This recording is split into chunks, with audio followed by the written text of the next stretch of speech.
所以说，虽然傻酒是个麻烦，但其实也是我快乐的根源呀。像人生一样嘛，甘蔗没有两头甜的，是不是？是不是？对，都对。只是问题是，这个傻酒他能学会吗？堂兄，你这个办法呀，徐贤弟想说什么？太好了。那既然聊到这儿了，都说开了，那我就先回去了。何督府还等着我呢。哎，且慢，还有事儿啊？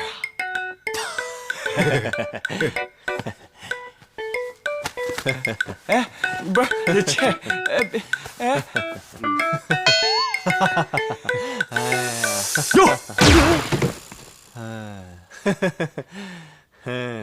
不好意思啊，没事，下意识的。是啊，请，治不了你们了。请，慢走啊。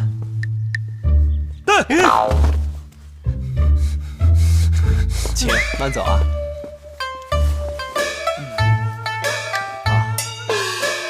慢走。哼，傻酒啊，我跟你说个事啊。从现在开始呢，我会给你安排一些活干。好，我就喜欢干活。以前算命先生给我算过命，说我这命啊是劳碌命，我不像秋香姐，她是娘娘命。哥哥，你给我安排什么活呀？以后再说吧。既然如此，那人家说要进宫做娘娘，不过是对你的托辞罢了。不然，我曾经立誓，我此生只为娶秋香姐。可惜，她一心只想进宫，阴差阳错，眼看一段大好姻缘就要葬送，可你竟然还在这儿高兴，你还是我朋友吗你？你终于遇上难事，正是祝某出谋划策之时啊！原来如此啊！那还请祝兄赐教。哎，指教那是应该的，只不过最近我的思路有些不怎么畅通，那都是因为你那东坡宴给闹的。如果乘人之危啊！好，我答应你，说吧。好。既然一个丫鬟她的梦想是进宫当娘娘，那当机立断应该做的就是打碎她的梦想。如何打碎呢？借灵还虚祭灵人，若要成功的话，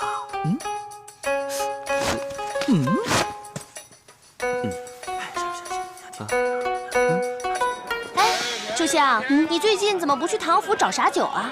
你不想他啊？想是想啊，可是万一去了唐府，唐公子再纠缠怎么办啊？哎呀，那多好呀！哼，这个男人就是瞎子，像我这种貌美如花的，天天在他面前晃，他都不看我一眼，还是个县员，一点审美都没有。石榴姐，怕是你想去唐府吧？哎呀，我就那么贱呐！你怕他纠缠，我就不怕他纠缠了。是，我就喜欢他纠缠你。我看这位小姐相貌清奇，实在是大富大贵之相啊！来，老夫今日送你几句象词，不收象礼。哎呀，不要钱呐！那我们算算吧。哎呀，不要钱的哪能准啊？不算。别！哎呀，我看这位小姐啊，你额头端正，鼻如悬胆，印堂宽阔，且耳大有轮，实在是福寿之相啊！不妨看看。看看就看看你能说什么？若从相貌来看，我看你定能寿活70，有两子送终啊！哎呀，我就是想知道这孩子的爹是谁。哦，你要问的是终身大事啊！哎呀，我们女孩子不就是想问终身大事吗？如果从终身大事来看，那就更是贵不可言了。哦，是吗？以小姐你的相貌，如果再加上好的时运，定能嫁为举人老爷为妻。举人？是啊。石榴，我们走。秋香姐，她算的挺好的，我还想看看呢。不要钱。看什么看啊？我明明是娘娘命嘛。她说我嫁给举人，准什么准啊？你是大贵之相，起码能嫁个秀才，怎么也得嫁个李正啊！准是个豆腐店老板娘。我才不要做豆腐店老板娘呢！不，努力也可能是个卖油郎。怎么不敢相信？不要妄自菲薄，只要努力，凡事皆有可能。石榴，我想回家。回家。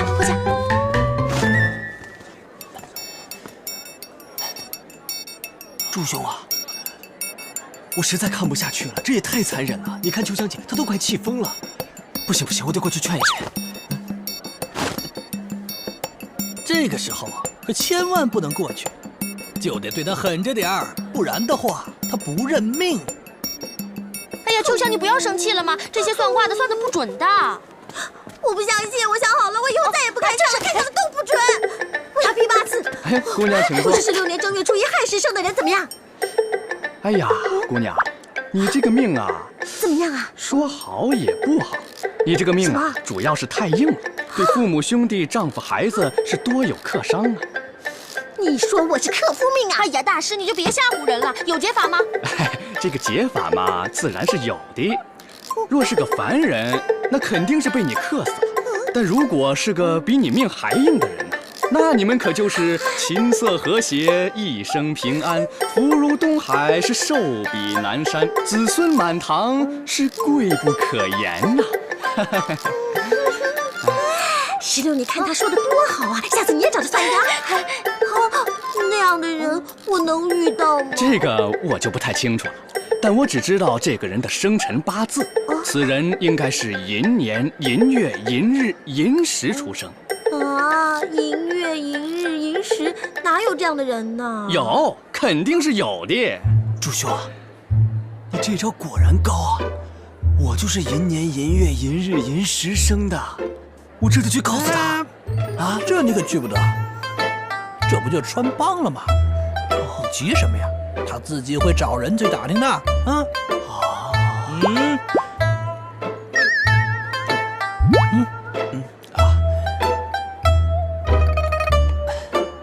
那这样的人我能遇到吗？这个能不能遇到，就得看你的造化了。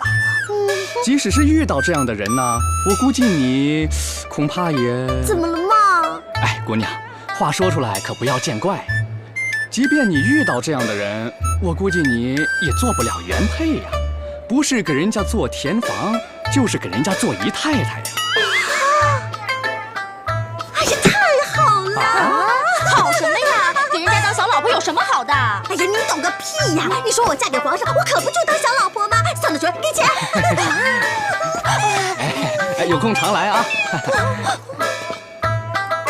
哎呀，你说这个寅年、寅月、寅日、寅时生的，会不会是皇上啊？哎呀，这个是不是呀？我怎么知道啊？要去问我们老爷嘛。说的对呀，我去问老爷去。这自古找夫君呐，都要找良禽妾意、你恩我爱的，只找显贵的。到时候啊，不恩不爱的，怎么过日子啊？老爷，老爷，您说皇上是不是寅年、寅月、寅日、寅时生的呀？哎，当然不是了。不是，不可能。那有什么不可能的？皇上的生日我还能忘了？每年啊，我都会上贺表的。那皇上不是皇太子呢？哎，那更不可能了。皇上至今膝下无子，全天下的人都知道。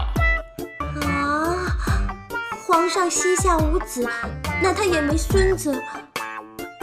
那他有没有什么兄弟是这个时辰的？哎，这样的人，老夫倒是认识一个。真的？谁呀？唐伯虎。唐伯虎？对。怎么可能是他呀？你想啊，要不然怎么叫唐寅呢？啊，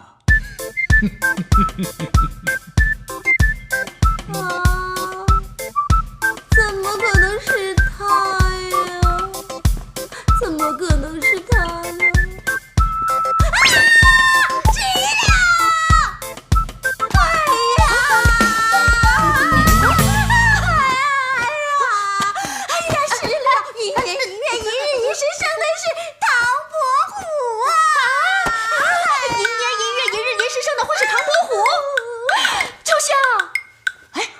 说你是小老婆，难道我是大老婆？哎呀，我不甘心呐！哎呀，我就更不甘心了。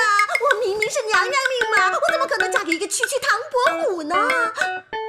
要不然他以后是要登基做皇上的。哎，嘘，哟，这可是要杀头的，你可不能乱说啊！我哪里以乱说啊，都是你说的。那如果算命先生说的是对的话，只有2个可能：第一就是唐伯虎他真的是，第二种就是我不是娘娘命啊。不可能啊！我怎么可能不是娘娘命啊？你说我是不是娘娘命？我到底是不是娘娘命？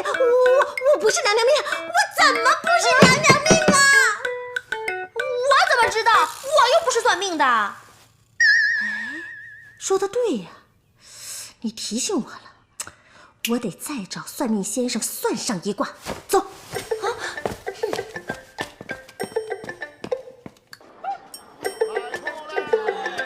先生，昨天的事情多谢了啊。唐公子哪里的话，收人钱财替人消灾，应该的。哎呀，我再给你一锭银子。如果今天呢那个姑娘还来的话，那您就照之前那样说。千万不要说漏了啊！哎，唐公子放心，在下一定遵命。哎呀，多谢多谢，多谢多谢。唐公子慢走。哎呀，不敢，还照昨天的说，多谢多谢多谢。哎呀，多谢多谢，昨天你说的太好了，继续啊！哎，好，多谢多谢，哎，慢走啊。原来是这样。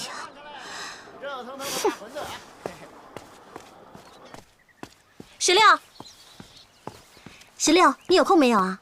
什么事啊？帮我找一下唐伯虎。怎么了？我要给他算一命。为什么？一命赔一命。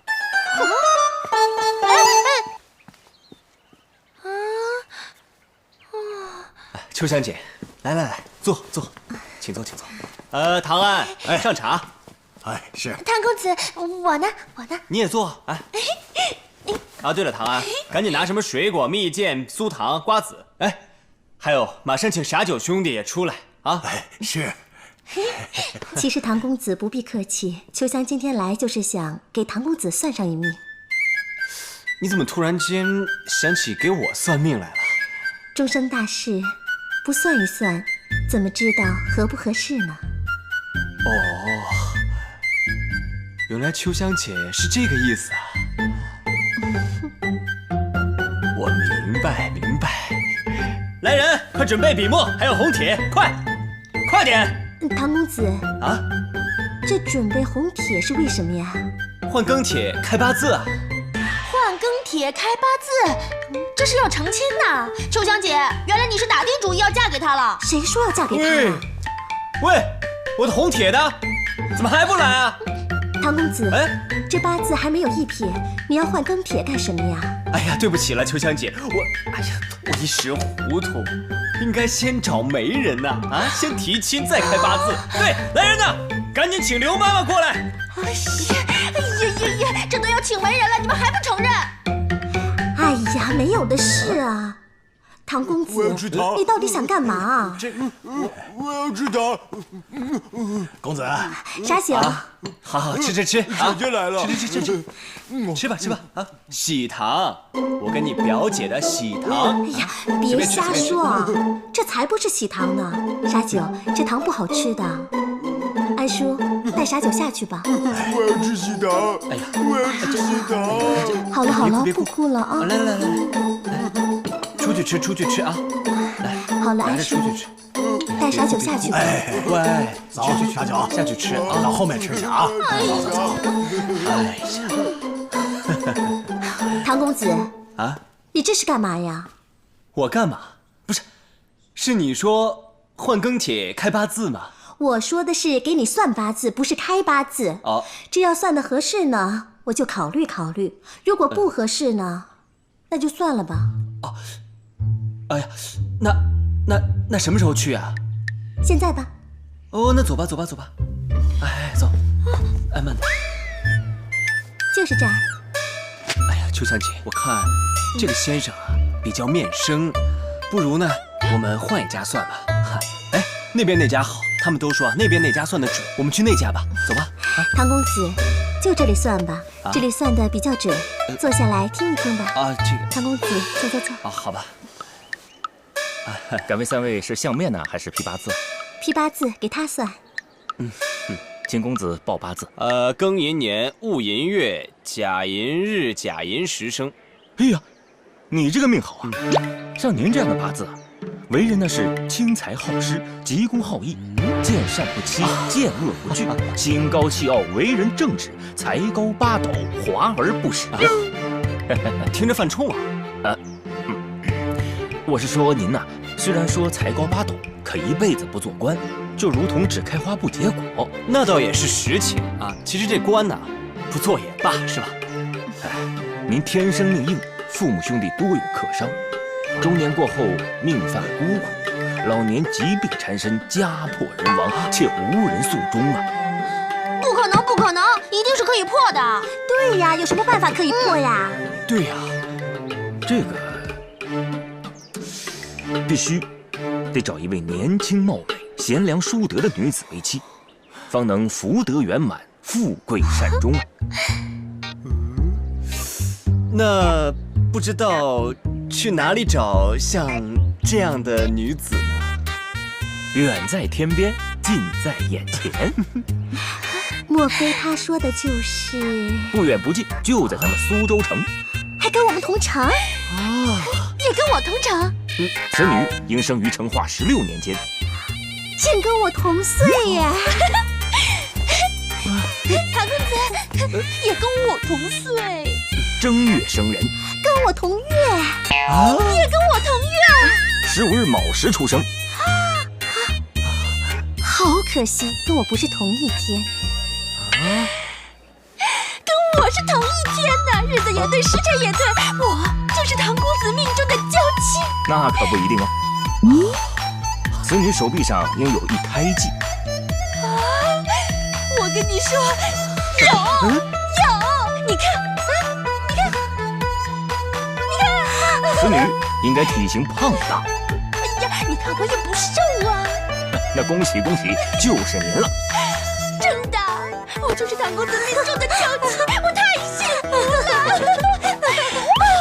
唐公子，唐公子，唐公子，不亮，这个唐公子啊，就以为他自己聪明。给你，不用找了，谢谢啊。谢谢谢谢。唐公子，唐公子。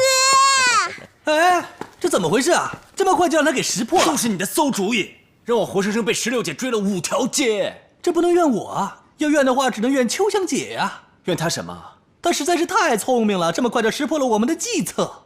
那我的秋香姐的确是冰雪聪明，非寻常女子可比。哎，只是这样，这东坡宴想都别想。唐兄，我再给你出个主意。我先说说我的主意。为今之计，我得先教会傻九一技之长，让他做个有用的人，自食其力。这样的话，我跟秋香姐的事情才会有转机。这个嘛，哎，我说完了，说说你的吧。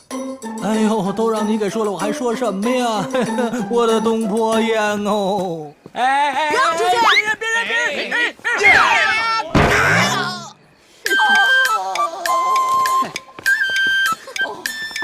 呸！没钱敢来青楼玩，你的脸很大呀！我呸你一脸西瓜霜！妈妈，哎，呸！哎，等着，我会回来的。有钱男子汉，没钱汉子难。你先只给我500两银子，你带我回去好好羞臊羞臊那个老鸡婆。哎呀，大哥，非是小弟不肯支给你，实在是账上没钱了。我说的是开矿的账。我说的也是开矿的账啊！不会吧？这么快就被咱们贪光了？你不信你看看啊！你看看这账，你看看看吧。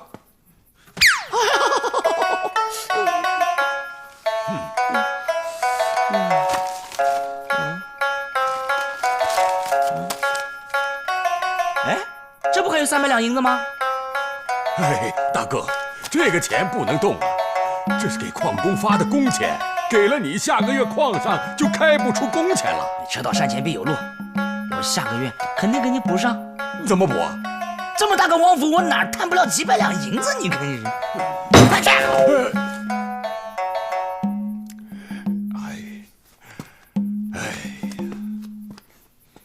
你个老鸡婆，你！公子，哎，您找我？唐安，前2天我不是让你教傻九一些活计吗？不知如何呀？公子，我正要向您禀报呢。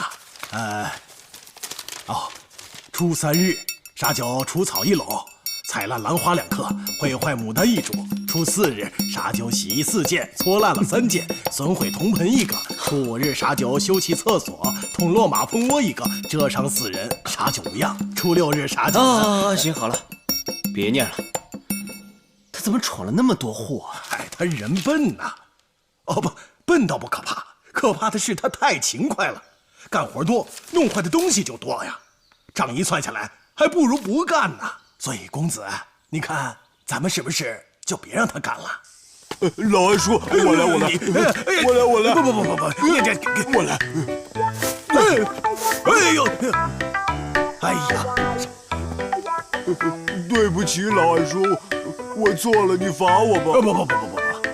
不，我罚你干啥？又不是你的错。那我帮你吧。别，我求你了，我还是罚你吧，好不好？好。哎，傻九，你就站在这儿。以前我们犯了错啊，老爷都罚我们在这儿站。今天也罚你站。你可千万别闯祸啊。哎，对了，你可不要进书房，也不要进客厅啊。那我能去哪儿啊？你哪儿都不许去，没有我的话，你不许动地方。明白吗？明白了。没有老安叔的话，我不能动。哎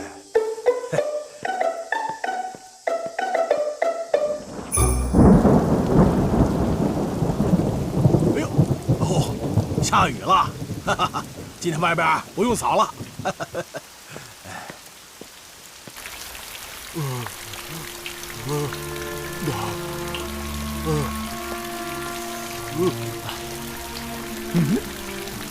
傻九，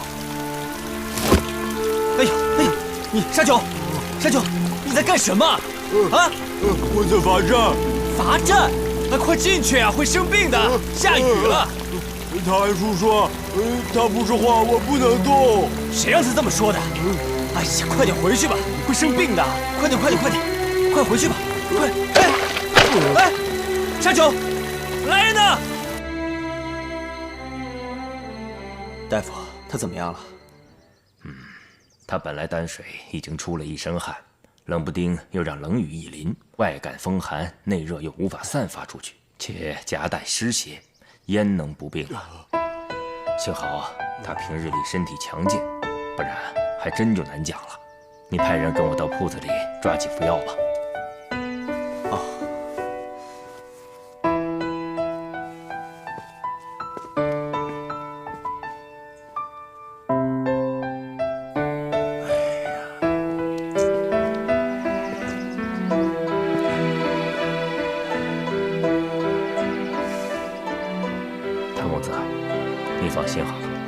只要按时吃药，7天之内，傻九必然会痊愈的。大夫，麻烦你了。安叔，你派人跟大夫回去抓药吧。公子，还是我去吧。你去吧。请。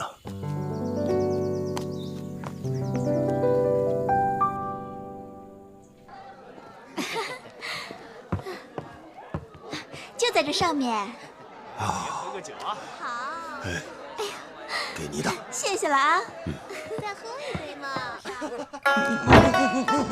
来。哎呦，我的师爷呀，你让我好找啊！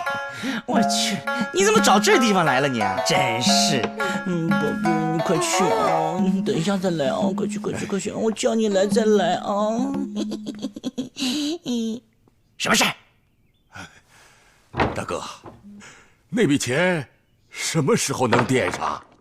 明天就要给矿工发工钱了。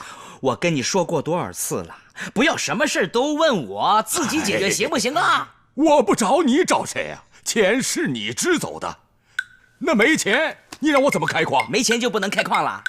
你这是什么话？巧妇还难为无米之炊呢。你废话，有米之炊哪个不行啊？啊，何必你这个巧妇？好，你有本事，你是巧妇，你现在告诉我该怎么办？你就不会说下个月再给？说了，人家不信。现在真是世风日下，人心不古。现在老百姓怎么这么不好骗呢？那你不能在他们伙食里克扣点儿？哎，已经克扣过了。那你就不能找点茬罚点钱？什么？罚钱？啊？你不罚钱，人家都不想干了。罚钱你还？哎，那你能不能这么办？行了，什么阴损招，差不多缺德的招我全用过，这点我不比你差。我就问你，明天怎么给矿工发工钱？哎呀，行，不要生气，来，这小伙，老想着生气。车到山前必有路啊，拖两天再说啊。哎，妈妈，来给贾老板找个姑娘。行了，都什么时候了，还找什么姑娘？哎，我看你刚才搂的那个就不错吧？那是我的。你说你，哎呀，你怎么老喜欢吃我的二手货？我跟你说呀，来，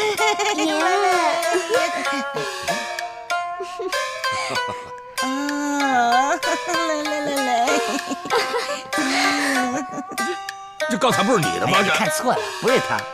这个，来，哎呀，傻九啊，都是老安叔不好，老安叔对不起你，老安叔给你赔不是了。这药拿回来了，快起来吧。咱们先把这丸药吃了，我再给你煎汤药啊。哟，哎呀，你等着，我去给你打水去啊。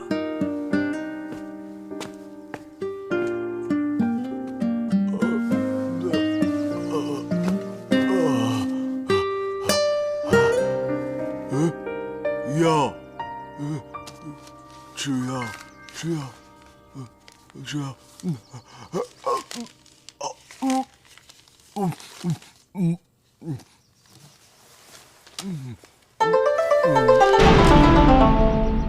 唐兄弟，多日不见，别来无恙啊！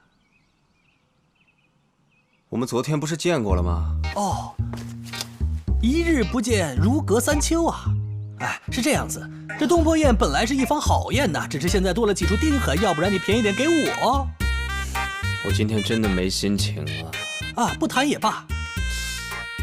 那这对竹图、杏花图还有骑驴思归图这3幅画，你平时也不挂出来，要不然你就给我这儿。朱兄啊，你怎么那么喜欢卖别人的东西？公子，不，怎么了？不好了！怎么了？刚才啊，我去给傻九喂药，他不肯吃药？不，他吃了。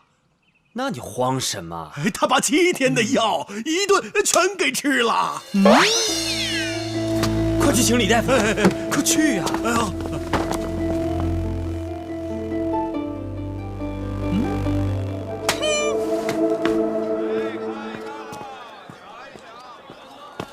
秋香姐，周公子，你还有心思买菜呢？不买菜，我怎么回去做饭啊？哎呦，您没去唐府看傻九啊？傻九怎么了？您不知道这事儿？不知道啊。傻九快没命了！啊！哎，秋香姐，你听我把话说完呢。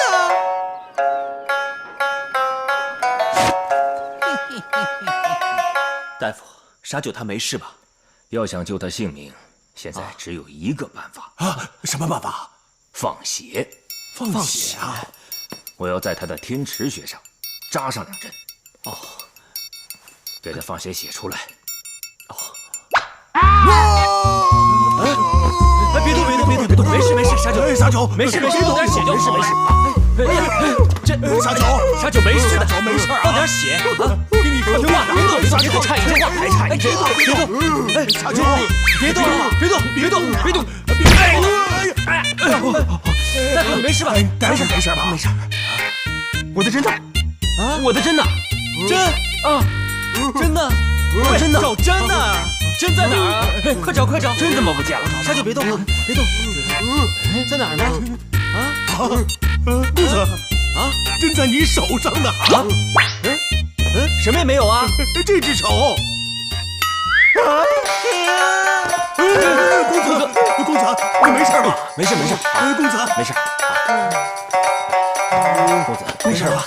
没事。就傻酒啊！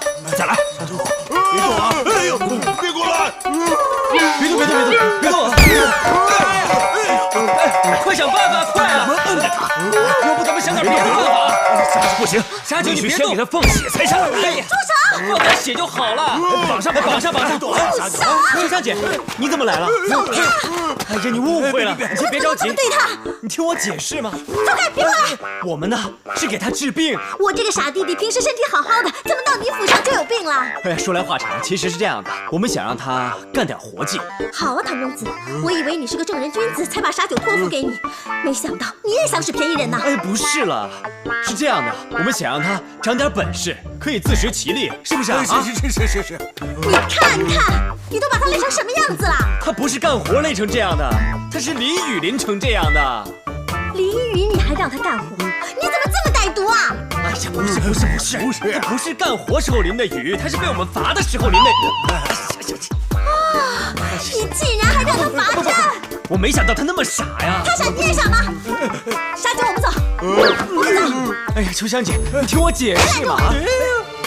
我的天哪，到底出了什么事啊？哎，朱兄啊！朱公子，你来的正好。刚才我看到你往这边走，我就知道要闹误会，没想到这误会这么大。误会？怎么能是误会呢？你看傻酒被他们给欺负的。哎呦，都这么可怜了，还要遭受虐待，这是为何啊？误会啊，朱兄！我没有啊。对呀，贤弟，你怎么能做出这般事情来？不可能，一定是个误会。只是贤弟愿不愿意做出个解释来呀？麻烦你呀，赶紧给我解释一下，快！好，我作为好兄弟一定会帮你的。只是那3幅画，趁火打劫啊你！唐兄弟一贯自命清高，正所谓清者自清，浊者自浊。正所谓路遥知马力，日久见人心。我相信这件事情一定会水落石出的。既然唐贤弟不愿做出解释，我也不愿越俎代庖。给，唐贤弟是我的好兄弟，我必须澄清他的名声。唐贤弟这么做，秋香姐，您误会了。是啊，贤弟只是想教傻酒一些本领，让他自食其力，这可都是好意呀。对呀。误会？怎么能是误会呢？你看看傻酒的手啊！哎呀，傻酒本身天生鲁笨，想学本领自然要吃些苦头。你只看到这吃的苦头，可是没有看到贤弟的一番苦心呐。唐贤弟做这些事情真是在所不惜，只是到现在为止，损坏的书画、瓷器、古董，上上下下加起来一共300两银子。啊，真的吗？安叔，你是个老实人，我只相信您说的话。你告诉我，是这样吗？不是，是400多两了。啊！哎，好啊，现在反倒我们家欠你们的了。傻酒，我们走。姐虽然穷，但保证让你吃饱穿暖，不会在这里受他们的气的。走。姐，我不走了。为什么呀？他们都这么对你了，你还赖在这儿？我觉得唐公子这儿，他们看得起我，有可能我今后还是个有用的人，所以我不走了。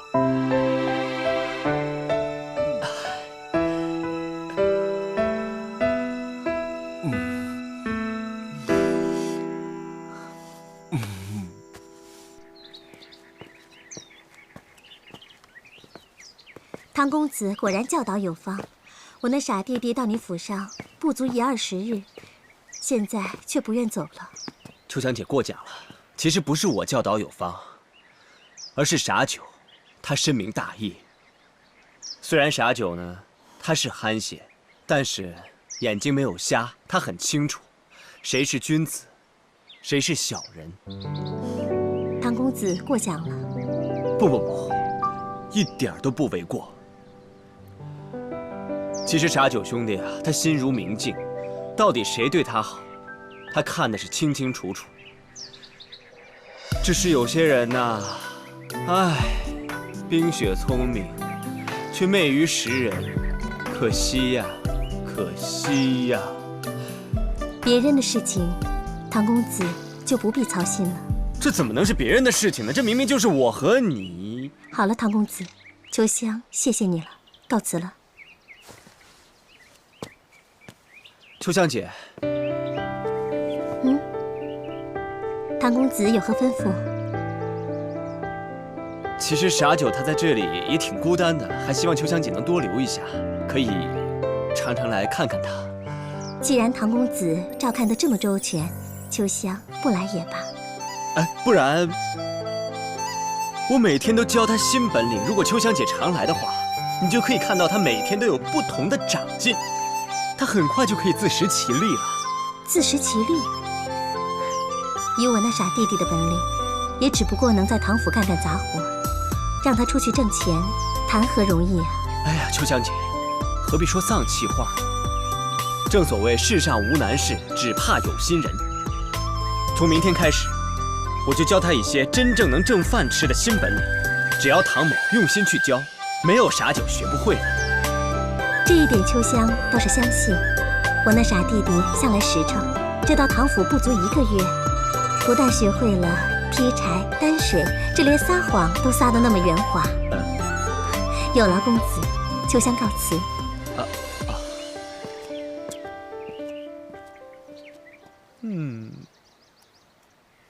在这里，我觉得我是个有用的人。他这些本领也只能在您府上找些活干，并不能到外面挣饭吃，自食其力，谈何容易？放心吧，秋香姐，我一定会让傻九自食其力的。公子，公子，正阳居的尤老板求见。尤老板啊，他又来干嘛呀？可能是想请您给他画招财进宝图啊。我一想起他俗气逼人的样子就烦。那我把他回了啊！哎，别，让他进来，请他进来，快去！这边请。尤老板，你去叫傻九出来。哎呀，尤老板，好久不见。最近几次来未曾谋面，在下这次来啊，也并无他意，还是想请您给画一幅招财进宝图。哎，尤老板，说实话吧，我一听这画名就觉得俗不可耐。俗是俗了点，不过只要公子您肯画，这润笔费少不了您的。这是纹银1000两，还望公子您笑纳。尤老板，收回去吧。公子若是嫌少，在下还可以再加。收回去吧，我答应给你画就是。您这就答应了？啊，答应了，而且分文不取。不会吧，唐公子，您就没有什么条件？条件嘛，倒是有一个。公子请讲。我想给你推荐个伙计。哎，傻九，来，快叫尤老板。尤老板好。就是他吗？对呀，就是他。敢问这位仁兄是公子您什么人呢？亲戚。对，亲戚。既然是唐公子您的亲戚，依您的身价放在家里养着便是。您又为何送到我那酒楼里受苦呢？尤老板有所不知啊。其实学生我一直希望他可以学一些谋生的手段，可以自食其力，做个有用的人。对，我就想做个有用的人。放心吧，我很有用的。是啊，您看看，他这个人真的很不错，力气又大，又能干。就是呢，有那么一点点的，你懂的。千万别这么说，我倒觉得自己好像有点不开窍了。其实嘛，用不用他，尤老板你自己决定吧。如果你用的话，我马上给您画那幅招财进宝；如果不用，那就，用，这么好的人才，我收下便是。谢谢尤老板，傻九，谢谢尤老板，谢谢尤老板，谢谢尤老板，告辞了。这就是正阳居的后厨，再拐进去就是厨房。哎，唐公子，尤老板，怎么样？你准备安排个什么活给我这个兄弟啊？在下也正为此事犯难呐，给他安排个什么活好呢？到后面当厨师，他没那个手艺；当跑堂的，他没那个机灵劲儿；当采买，他也不会算账。要不干脆就留在我那后厨啊，当个洗碗工如何啊？好，那就听尤老板的。沙九，那你以后呢，就在这里干活，在这里吃，在这里住。如果有什么困难，马上告诉我，知道吗？知道了，唐公子。老板，你放心吧，我会好好干活的。谢谢尤老板。好，我洗碗去。尤老板，谢谢。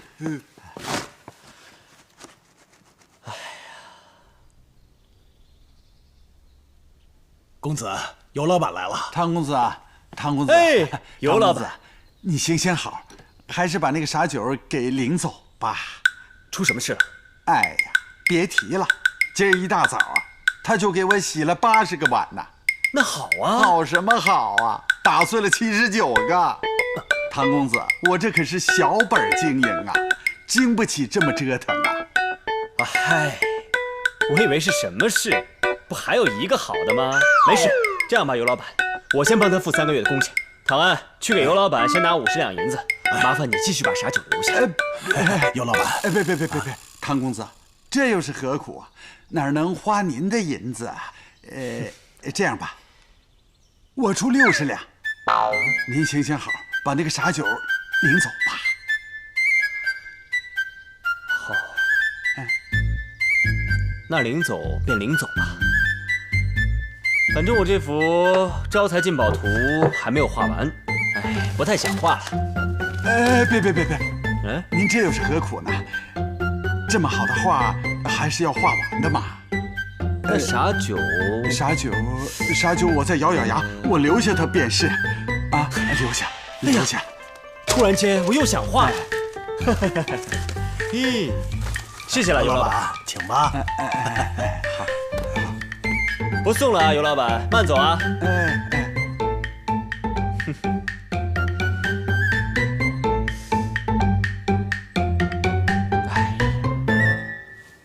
哎呀，走啊，唐安。您醒了。今天有什么事啊？嗨，今天没什么事。今天啊，尤老板他怎么？哦，他今天没来告傻九的状。太好了，终于不来告状了，我都快被他烦死了。他为什么今天不来啊？哎呦，公子啊，尤老板不来告状那是好事啊。不是啊，这也太不正常了吧？不会是出什么事了吧？哎呦，公子啊，尤老板不来告状，您怎么倒担心起来了？我问你，为什么那尤老板以前天天来告状？嗨，傻九干活毛躁，总打破他的碗。他来告状啊，一是来要钱，二是想要您领他的情。就是，他为什么今天不来告状呢？也可能是他来得太勤，连他自己都觉得不好意思了，所以啊，吃点小亏自己认了呗。你第一天认识尤老板啊？他像吃亏不好意思，会愿意吃点小亏的人吗？所以只有一个可能性啊，就是傻九出什么事了啊？尤老板觉得愧对我们，怕我们追究起来不敢来。我们还是得去一下，看看去吧。走。哟，唐公子，您来了。尤老板，伙计，白酒。好嘞。我今天不是来喝酒的。傻九兄弟在里面吗？傻酒的事儿，咱们边吃边谈啊，请。请。傻九兄弟到底怎么了？没怎么呀，挺好的。挺好的？那你为什么还要请我喝酒？谢谢您。谢谢我？谢我什么呀？谢您给我荐来这么一个好伙计呀。尤老板，您不是常说傻九笨，还经常打破东西，你总想让我把他领回去吗？哎，那可是从前，从今儿起，我可是舍不得他走啊！怎么您不相信？您随我一同到后厨一看便知。请吧，唐公子。哦，请。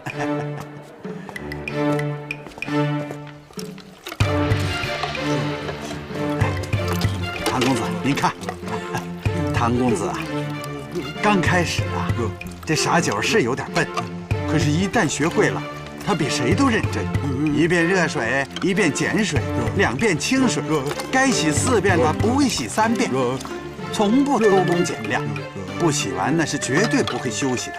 不信您瞧瞧，傻九啊，吃完饭再洗吧。唐公子，你来了，该吃饭了。不，吃完了饭再洗吧。老板，我决定洗完以后再吃饭。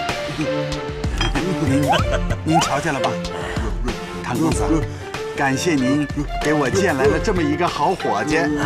尤老板，不用感谢。那尤老板，你既然找到一个那么好的伙计，那这工钱是不是应该啊？他还要工钱？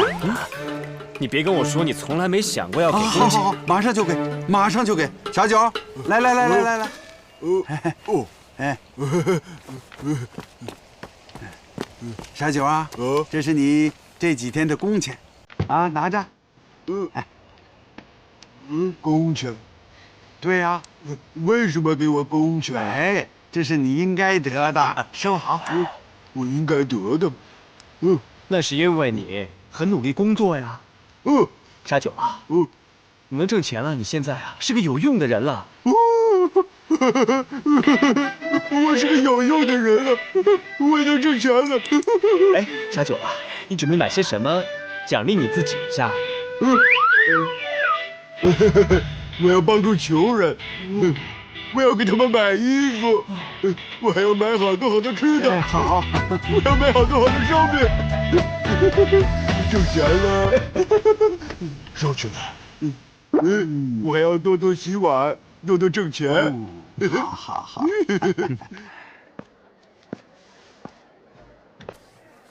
哎，傻九，怎么是你在擦桌子？谁让你擦的？嘿，有这么偷懒的吗？王贵儿，进来。老板，没事儿，可以啊，王贵儿。老板，您来了，坐。好你个王贵儿，这擦桌子是谁的活啊？是我的活。那你为什么让傻九干？这个我看他闲着也是闲着，是不是？碗都洗完了，再说他平常，这么能吃。您不是说过吗？咱店不能养闲人，不是吗？好啊，既然闲着也是闲着，那以后擦桌子的活儿就让傻九干吧。太好了，老板你英明啊！王贵儿，你到账房去结账吧。好。账房结账？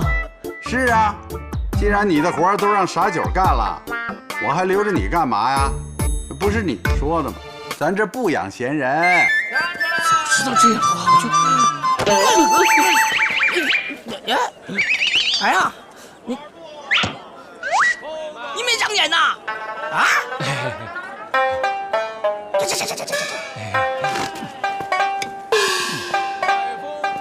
看在你有钱的份上，老子不跟你计较。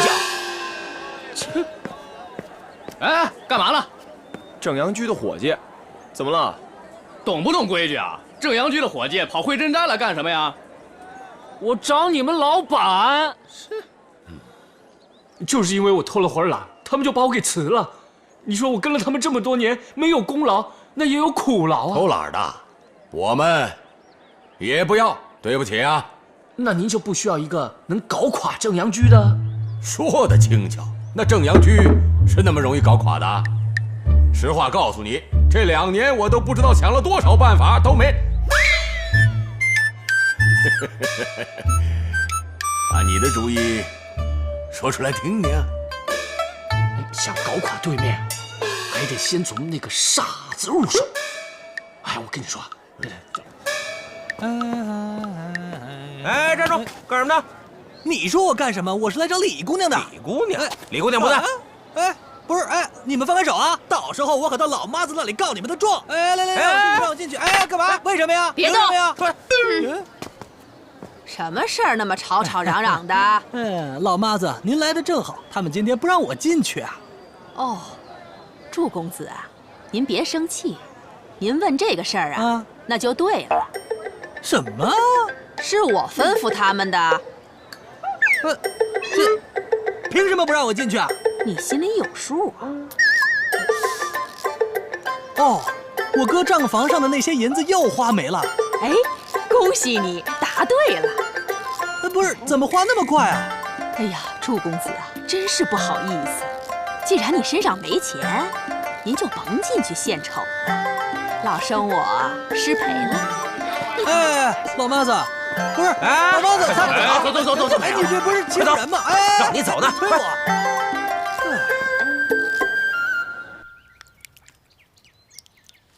来，刚气的唐贤弟，唐贤弟，你就画一幅吧，随便画什么都行。哎，要不就画这鱼。祝兄，你就别逼我了，我这2天啊，实在是没心情啊。那不画，我刚刚路过你的书房，看到你的新作《关山行旅图》，要不就……你怎么惦记起我那幅画来了？我实话告诉你，那可是我的得意之作，我绝不会转让给你的。哎呦，别什么转让不转让的是吧？多生分啊！我实在是太喜欢了，你就送给我。祝兄，你要强索人家的东西就没意思了。俗话说，夺人所爱非君子啊。不是这唐公子啊，哎，刘老板啊，啥酒？唐公子啊，我把啥酒给您送回来了，您行好，可千万别把它再往我那儿送了，不然我那酒楼可真的要倒闭了啊！唐公子，都嫌傻酒洗的碗脏，现在都没人到我的饭店来吃饭了。可傻酒洗的碗不脏啊，岂止是不脏啊，简直是干净的过火。对啊，那为什么还没人上门呢？堂兄，你怎么就不明白呢？这脏不脏不可怕，别人怕的是你脏啊！哎呀，这可怎么办呢？要不这样吧，算了，出的都是馊主意，还是别说了。祝兄，你过谦了。以你这么聪明，怎么会出馊主意呢？肯定是什么好主意吧？快说说。我聪明？我怎么聪明了？我费了一上午的口舌，连一幅画都没求来。好，祝兄，如果你的计策可用的话，那我这幅《关山行旅图》就归您了。这怎么行啊？我怎能夺人所爱啊？正所谓夺人所爱非君子啊！怎么是夺人所爱？是我送给你的。你看你嘴上说送，心里面100个不情愿，这种强人所难的事，我怎么做得出来？不是我送你的，是我求你的。祝兄，我求求你了，我求求你收下这幅画吧，求求你。那怎么行啊？你在这儿求我这个样子，就好像我在要挟你似的。若是这件事传出去的话，我怎么在士林里待得住啊？那我逼你的行不行啊？你今儿不收我画这幅画，就别想出这个门。那就更不行了。大丈夫威武不能屈，我怎么能受人威胁？不行，绝对不行。这样也不行？一幅哪够啊？正所谓好事成双，要不然你把那幅也逼我收下来呗。全部拿走。赶紧说吧，什么计策啊？大家都在说傻酒洗碗洗得不干净，倒不如让傻酒当着他们的面洗碗。这碗洗得好不好，脏不脏，立马见分晓，这谣言也就不攻自破了。这个主意好倒是好，只是近日我那酒楼几乎没有生意，连一只脏碗都找不着。这没脏碗可怎么洗呀？哎呦，我说尤老板，就你这脑子还开饭馆呢？没脏碗就弄脏了让他洗呗。哎，高！哎，还是祝公子这主意高，我这就先去准备着啊。告辞，告辞。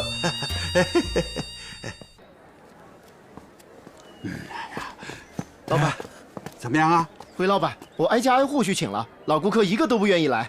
那你那边怎么样？我是见个人就往里拉，他就不往里来呀，都绕着走。哎呀，这。沙角，你又出来干什么呀？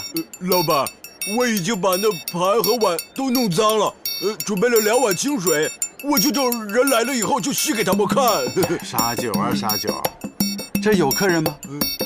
这有客人吗？这没客人，盘子和碗洗给谁看呢？哎，老板，我是继续把那盘子和碗弄脏呢，还是洗干净啊？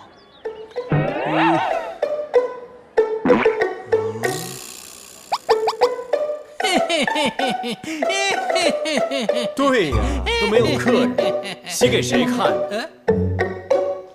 没有客人就招揽客人嘛。可是怎么才能招揽到客人呢？哎，祝兄啊，赶紧想个办法呀！哎，汤贤弟，如果你这东坡堰搁在这儿，应该不错吧？又惦记我的东坡堰了？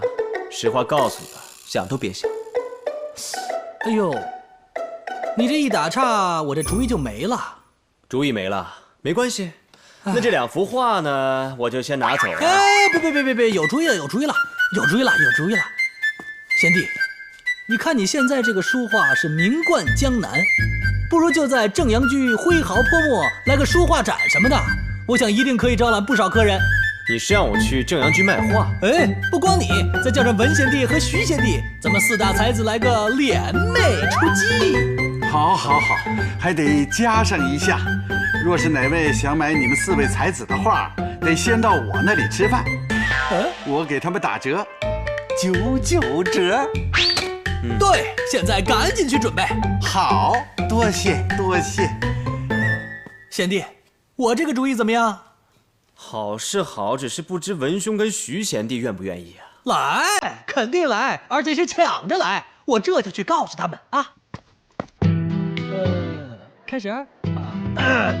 诸位，今天呢，江南4大才子联袂献艺啊，这是个千载难逢的机会。为的呢，并不是盈利，而是以画会友，价格呢自然公道优惠，千万不要错过，免得遗憾终生啊！事已至此，就先告一段落吧。你们都这样的，都算人吗？这是？哎，别乱！都来了吗？现在是中午时分，我们4才子得吃饭啊。是4大才子。哎，对。吃完饭再开始嘛，对不对？要有诚意呢，就留下来一起用餐；若是没诚意的话，就此别过，下午也就甭来了啊！告辞。哎，别，这怎么买画还得在这儿吃饭啊？这样的饭哪能吃啊？你们4大才子脑子没问题吧？啊！听说这儿有个傻子洗碗，这饭能吃吗？是啊，你们谁爱走谁走，4大才子联袂，千载难逢，我啊可不想错过。哎，我也不愿意错过，真的不能错过。好，那就留下吃饭吧。吃饭。尤老板，祝公子有何吩咐啊？你看啊，诸位都要在此用餐啊。一下来这么多客人，对不住啊，吃饭还得等一等。还得等座呀！今天来了这么多客人，不光要等座，还得等碗。这个碗供应不上。什么？还有我这个洗碗工有点杠头，洗碗洗得格外仔细，先得一遍热水，然后一遍碱水，最后还得2遍清水，非得洗的是鲜纯不老才肯挂上，因此也是格外费些功夫。此言差矣吧？在座的可都知道，这儿的洗碗工是个傻子。这傻子洗碗有那么仔细吗？我等可不信呐。是啊，就是我们不信。你们不信是吧？好，不信就跟我到后院去看看吧。走，看看。来，洗碗都有洗店。请，各位，大伙儿请看。哟，这洗的确实是干净啊。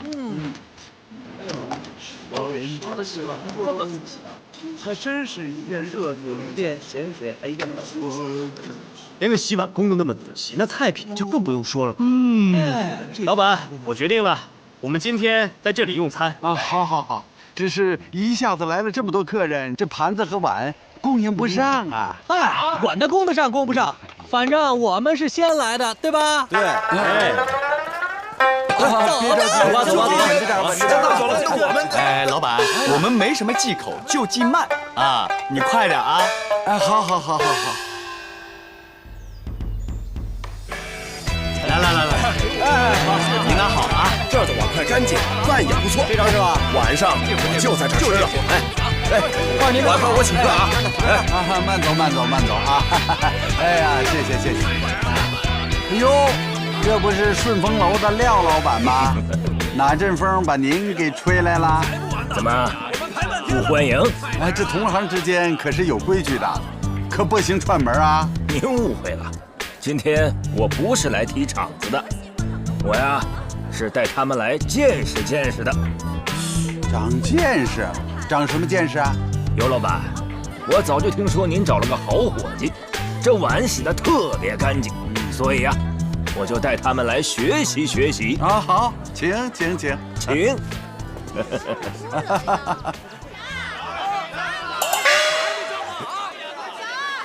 哎呀，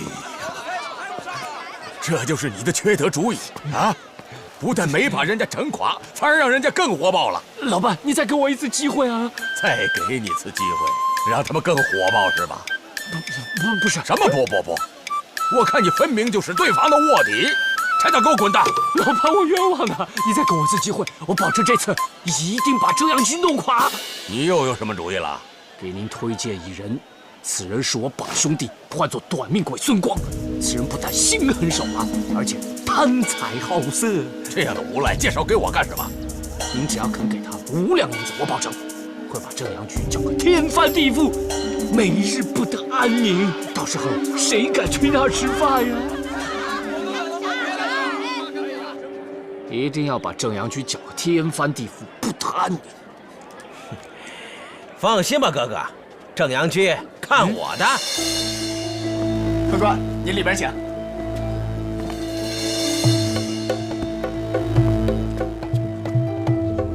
哎呦，姑娘，你干什么？这是我们少奶奶的座位。我他妈是你们少爷！干什么？打着呢你！哎，我说这位兄弟，光天化日，朗朗乾坤，你不能这样。你认识这个吗？滚！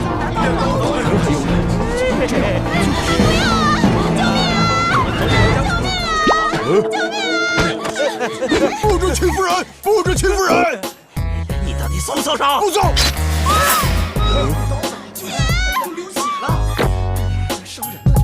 不准欺负人！你给我等着！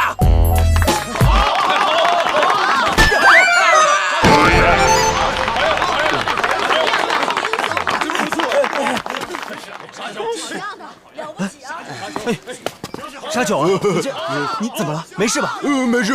诸位，扬善惩恶是徐某分内事，不要这样，小意思嘛。哎，行，别说你，我说沙九啊。就是，哎，我们请这位大英雄到外面去，让大家认识认识这位大英雄。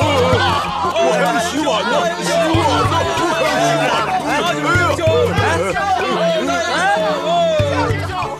认错人了吧？我在这儿呢。他们说的不是我，应该不是。你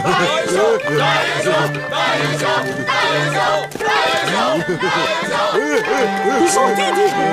我跟你说啊，我这老弟啊，他从小就爱打抱不平，他勇斗少女救歹徒，已经不是1次2次了。哎呀，七哥，你说错了，这叫勇斗歹徒救少女。也不是1次2次的事情了。傻老弟，是我呀！这位大哥，那边出什么事了？有位好汉刚才冒死救了一名女子。真的？沙九真是有出息了，不愧是我的弟弟。是啊，他还吃过我亲手做的馒头呢。哎，走，看下去。贾老板，我说贾老板，你今天怎么来了？哎呀，出大事了！怎么了？矿上的工人撂挑子不干了啊！随便说说啊，反正不是说我。哎呀，都到齐了啊！哟，主角到了，诸位都到了啊！来，坐，茶酒坐。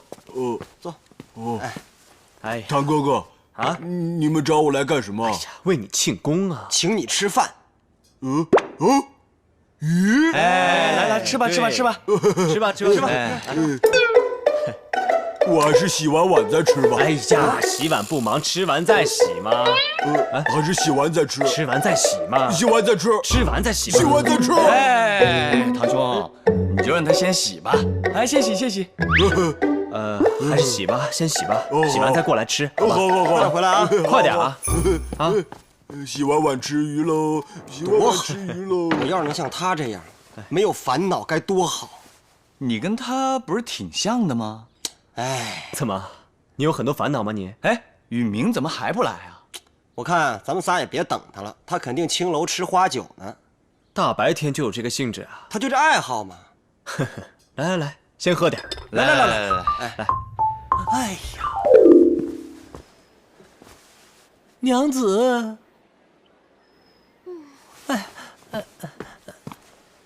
我的小亲亲到底怎么了？有话好好说行吗？有什么好说的？啊？你心里根本就没有人家。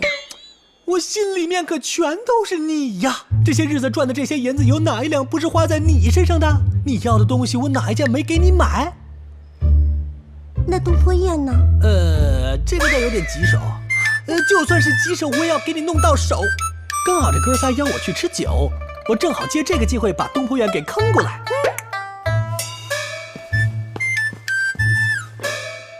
娘子，等我的好消息。3个月没发工钱，人家能不走吗？哎呀，真是君子喻于义，小人喻于利啊！给钱就干，不给钱就走人。哎，我问你，他们走的时候有没有倒卖矿石？没有。有没有变卖矿上的家当？没有啊。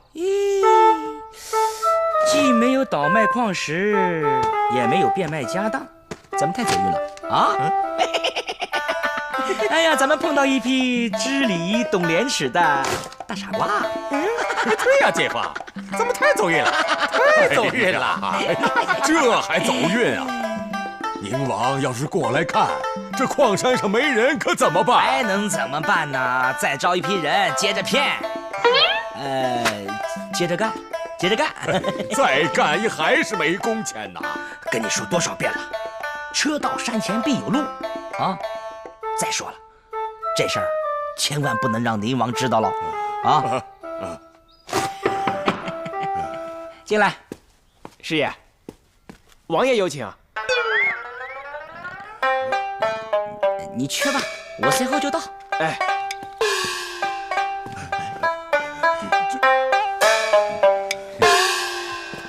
稳住啊！上来，我再看看。徐公子，在下借花献佛，敬您一杯。那日的事，真是感谢您呐。你这谢我什么呀？哎，那日若不是您仗义出手，我们怎么能抓住那滋事的歹徒呢？哎呦，尤老板，你真是客气了。我只是做了一些我应该做的事情而已嘛。徐公子真是太过谦了。现如今，敢做自己该做的事情，那就值得敬佩呀。请。哎呀，来，干。哟，各位贤弟已经到了。不好意思啊，为兄都来迟了，先自罚一杯啊。那几位就慢用，不打扰了。好嘞，慢用。好。哎，好酒，再罚一杯。哎，你先别急着喝，你知道今天为何喝酒吗？不知道啊。不是您这什么都不知道，那就自己喝上了啊？那就太失礼了，我更应该自罚一杯啊！好了，我们今天为什么在这里喝酒，就是为了给傻酒庆功。哎呦，为了傻酒，我更得再喝一杯了。这就是什么都阻挡不了您喝酒是吧？哎，我不是贪杯，这傻酒的事儿啊是可喜可贺。你想，傻酒现在可是苏州城里的大英雄啊，伯虎啊，你这个可不能让大英雄来洗碗了吧？为什么呀？你想啊，这傻酒洗碗只能满足他的温饱，而你呢是想要获得秋香姐的芳心，那你必须得让傻酒有出息啊！哎，那怎么样才能让他更有出息啊？比如说，跟我学画。你看前段日子出的那个事儿，傻酒的名声可不在咱们之下。如果能够再让他胡乱画个什么兰草墨竹的，必定有人花钱追捧。到时候这傻酒一有出息，秋香姐就开心，秋香姐一开心，你们俩这事儿就成了。那小弟也没有什么别的要求，只是你那东坡宴就……哎，这事儿不可啊！哎，你看看，傻酒根本没有绘画功底，是不是？再说了，你还教人家画画，你那画技都烂成那样。哎，我觉得还是应该我教他书法比较妥当啊。他连字儿都不认识，学什么书法呀？就他那体格，就该跟我学几套拳脚。得学画，学书，练拳脚，学画，学哎拳脚。好了，别争了。好了好了，都别争了。其实依我看呢，他每一样都可以试试学一学，啊，要不这样吧，我给每人10天时间，分别教傻酒你们的绝技，1个月之后谁教得好，则可以继续教下去，怎么样？那东坡宴谁教得好，就给谁。好，那明天就让傻酒到我府上来呗。先去我们家，来我们家，先到是我们家，来我们家。好了好了好了，我有个办法可以解决啊。什么办法？抓阄。小二，执笔。哇，王爷好厉害呀！王爷，怎么现在才来？见王爷换了件衣服。进展如何？啊，进展可大了。咱们乡下的田庄的地租啊，收入是1万两，放出去的债款也收回来啦，是5000两，一共是15000两啊。还有蚕丝的收入是1万两，还有油坊的收入是大概有8000两。王爷，我问的是铜矿。铜矿进展也很大。矿工们不辞辛劳，夜以继日的赶工，开采出来的矿石啊，堆积如山啊！明天好好慰劳他们。哎呀，王爷，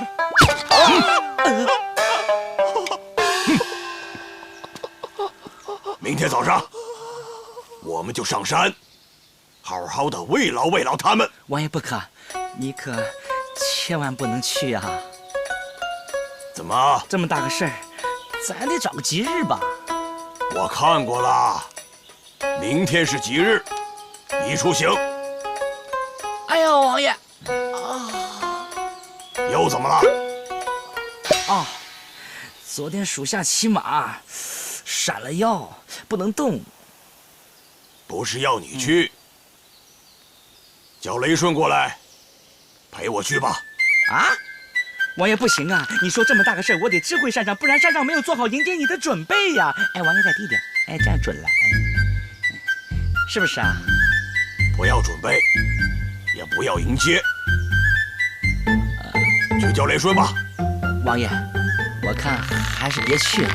你看这山上啊，风大，沙子也多呀。你看这个，去吗？我去。我当然要去，王爷，你千万不要松右手啊！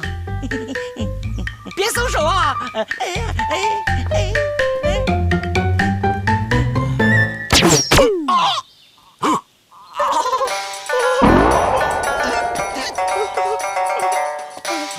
等等，王爷，又怎么了？我自己来。王爷，为什么手上的总是我呀？因为你没有戴眼镜。我晕了，咱俩一寸。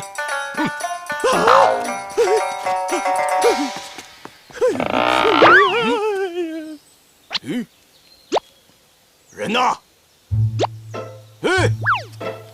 好，这上面有前中后啊，自己来吧。哎，哎，哎，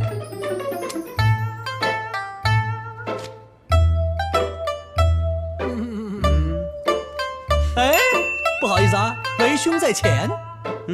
那就有劳祝兄明天开始教傻九画画。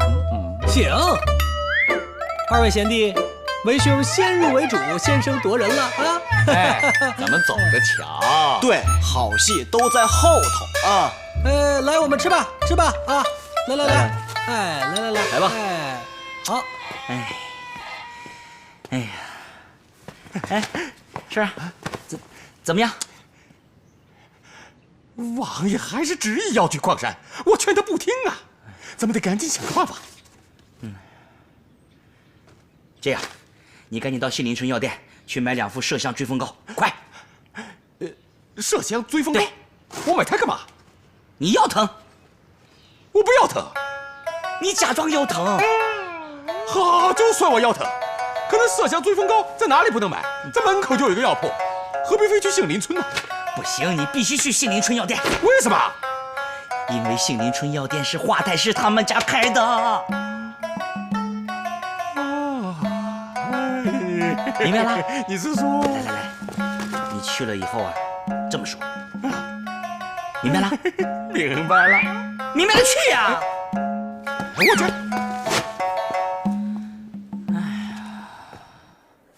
哎，您走好。掌柜的，哎，给我30贴麝香追风膏。30贴，客官，小店只有20贴。那不行，必须得30贴。快点，我可等着要。你要这么多干嘛？这不废话吗？我腰疼。腰疼也不必一下子要这么多吧？我还拉肚子呢。你懂什么呀？我跟你说实话，我明天跟王爷出趟远门，这一去就得20来天。万一路上王爷的腰疼病犯了，再加上吃的不舒服，买不到膏药怎么办？我疼一点无所谓，可要是因为这个耽误了王爷的差事，你担当得起吗？啊！王爷是哪位王爷？你还是不是本地人？宁王爷。知道了。宁王千岁嘛。您别着急，我到库房给您找一找，看能够给您凑齐30贴不？哎，稍等啊。多谢啊。哎，多谢。你可快点，我没工夫等啊。哎，我们明早晨时就动身。请。太师，明天宁王就要出远门了，早上辰时出发。哦，这个消息真是很重要啊！管家，赏他2文钱。哎，老爷，平时不是1两吗？哎呀，本太师今不如昔了。如果再找不着宁王谋反的证据，我回不了京城，别说2文钱，1文都没有了。好，谢谢太师，谢谢太师啊，谢谢太师，请吧。管家，赶快准备车马，备上点干粮。老爷，备这些干什么？明天我们要出一趟远门。宁王，我整不死你！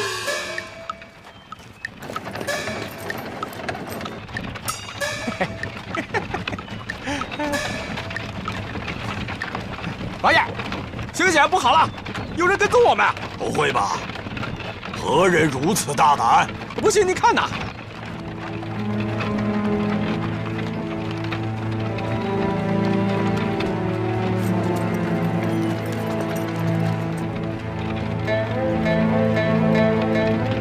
停车！是。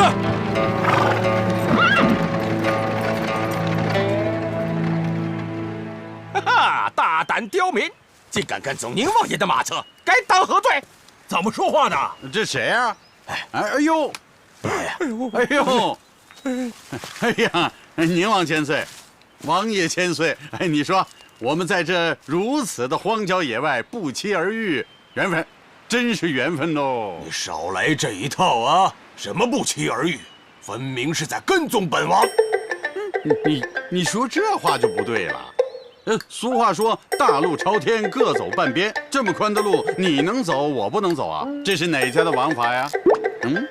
好，这是偶遇。对，算是本王冤枉你啊！不要生气啊！那请问老太师，你今天要去哪里？我要哎，我凭什么要告诉你啊？是不是本王要去哪里，你就去哪里？你这不是在跟踪本王吗？嗨，你这是什么人？你有什么想法？真是没办法。什么意思？这个一个善良的人，他会觉得很多人对他都很善良；一个狂妄的人，他会觉得每一个人都在挑衅自己。他如果是一个自卑的人呢，他会觉得每一个人都在轻视自己；如果一个人做贼心虚的话，他会觉得每一个人都在跟踪自己。你这番话呀，是在讽刺本王吗？不敢。我知道一句古话：长者先，幼者后。你比本王年长，好，本王就让开这条宽敞的大路啊，让你先走啊，你先走吧。本太师这一路劳顿，想在这里，你看这么好的环境，读一读《金刚经》。老爷，我这苦命的表弟身世实在是太可怜了。我三表舅妈重病在床，三表舅去年下地干活又摔断了腿，小七为了活命，只好来苏州投奔我了。老爷，您素来宅心仁厚，有好生之德，就赏我这可怜的表弟一口饭吃吧。好，既然秋香已经向我求情了，那这样，小七就留下吧。谢谢老爷。秋香，你先下去。有句话我要和小七交代交代。是老爷。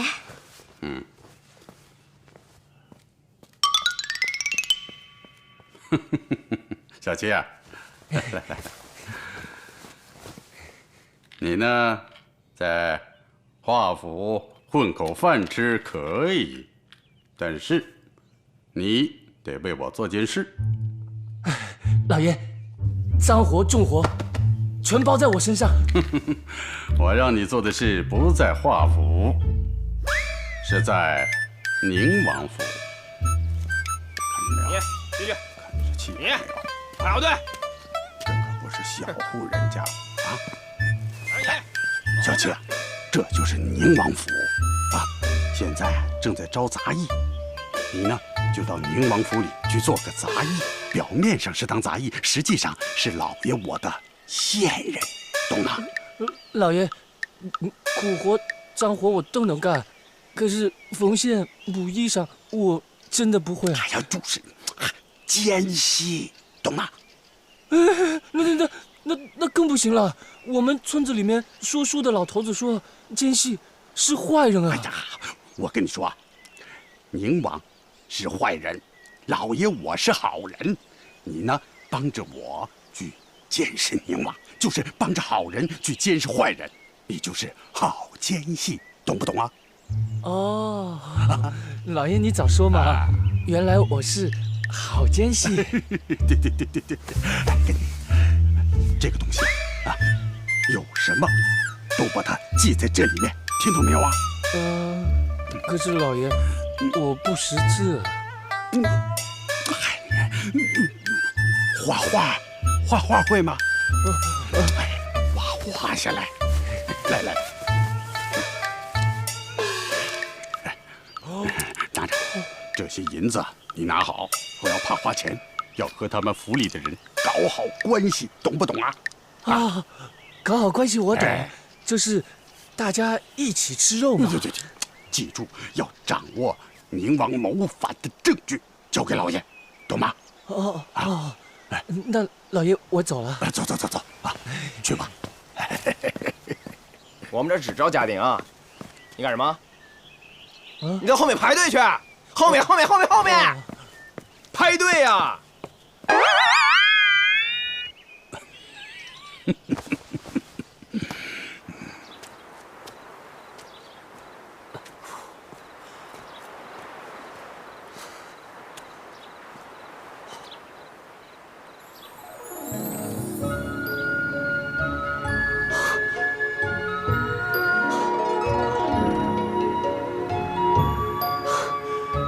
终于到家了，我回来了。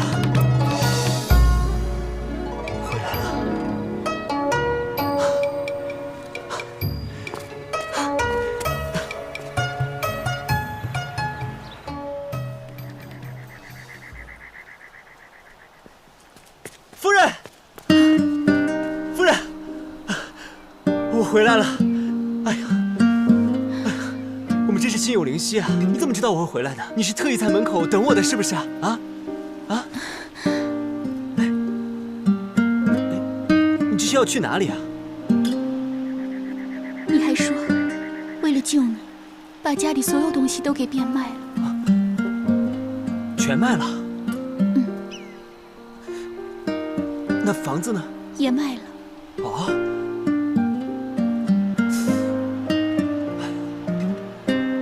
没事，卖了也好。那我们现在怎么办呢？我现在准备回娘家。哦，回娘家，好，我也很久没回去看丈母娘了。哎呀，没买礼物啊！夫人，我们现在去买礼物，然后回娘家。这个你拿着吧。哎，夫人，你给我写家书了？我都已经回来了，你还给我写什么家书呢？你看，真是的。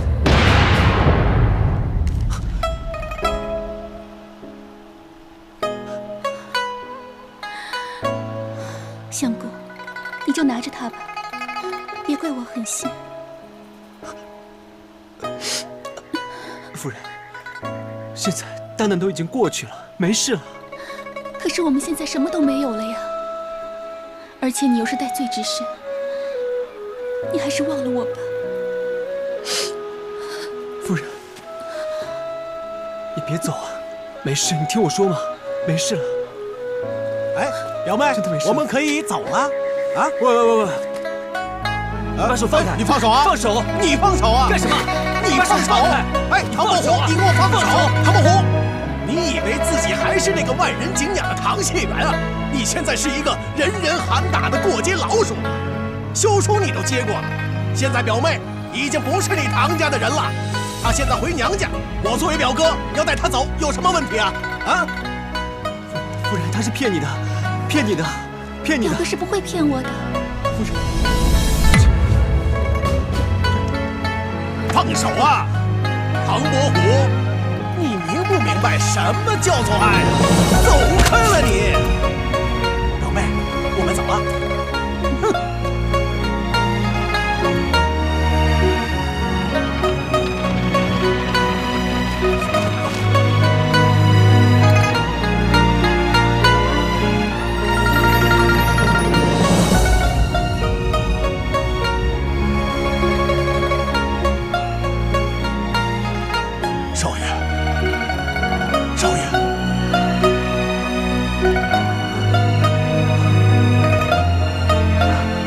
现在真的是什么都没有了，少爷。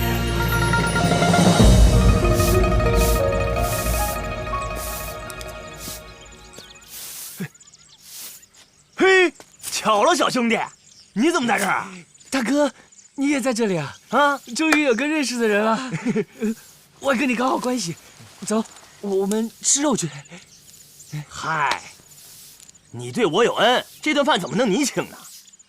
这样，哥带你去个好玩的地方，好不好？好，走。好玩不行，我要在这里做好奸细啊！不是，我的意思是说，我要在这里干活，走不开。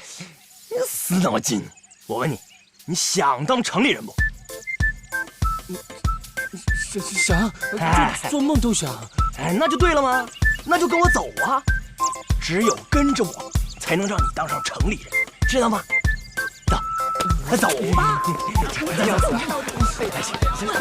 到了！哎呀，进去吧！来，终于回来了！大，小，大，开！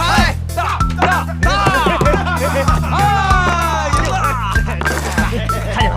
哎，好了，接着来，我来呀大，买大鸭大，买小鸭小，来，压了，来，大，好了，大，哎，我又赢了，运气真好啊！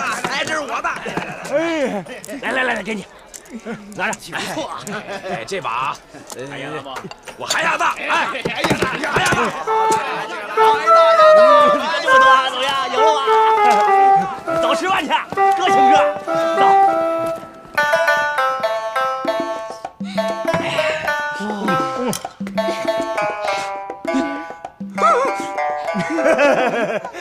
别怕，别怕。来，干杯啊！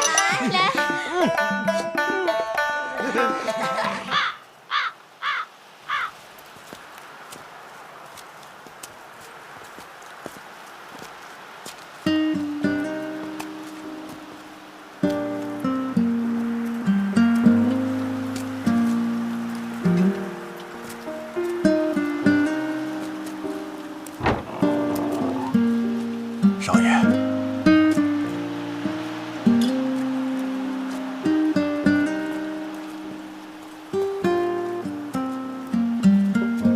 少爷，这个果园就是你最后的家产了，都没有了。您呀，就在前面那个小房子里，暂且休息一下。我去给你买点酒菜，给你接风，啊。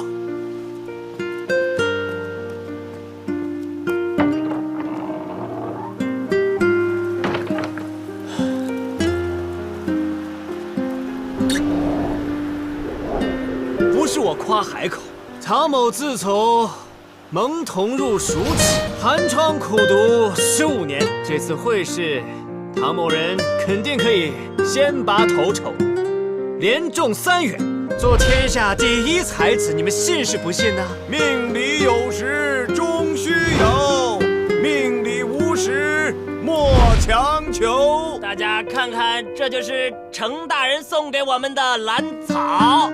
唐兄，我们高中有望了！奉天承运，皇帝诏曰：经查，自有唐寅、徐经2人于京师会试中投机取巧，私会主考，行贿经营，套取试题，包险恶之心，借诡诈之术，借得会试1、2名次，现着刑部押入天牢。一经查实，严惩不贷。钦此。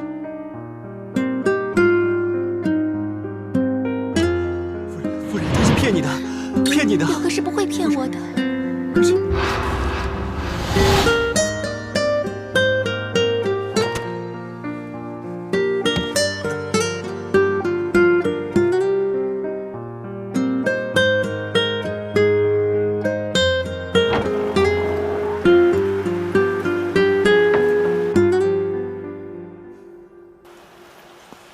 少爷，我回来了。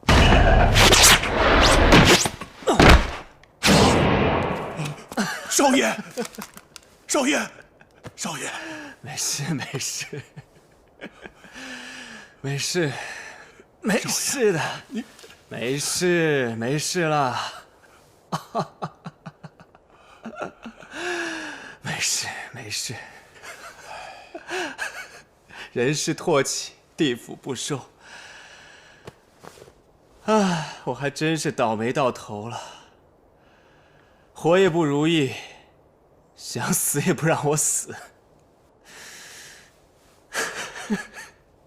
我也想明白了，天意如此，天意呀。那我只有不死了，留着这副皮囊，虚度余生了。我听你的。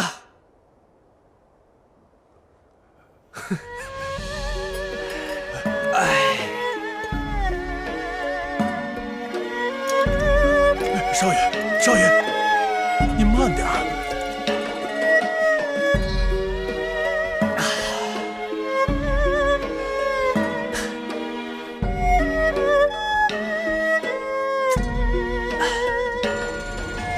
酒醒只在花前坐，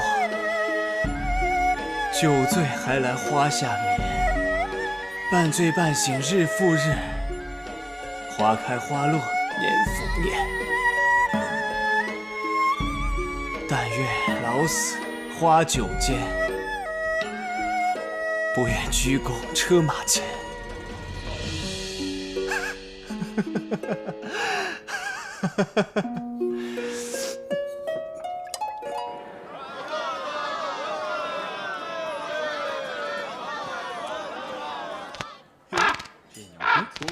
你好，这鸟你好，不错呀。哎，这2天这只鸟啊，又会说好几句人话了。你好，你好。王掌柜啊，您这次把哥可养得越来越精神了。哎，包不留，我看你今天也挺精神的嘛。哎呀，说说，有得什么宝贝了？嗨，我那点货色哪能入您的眼呐？劳您给看看，这东西有眼没有啊？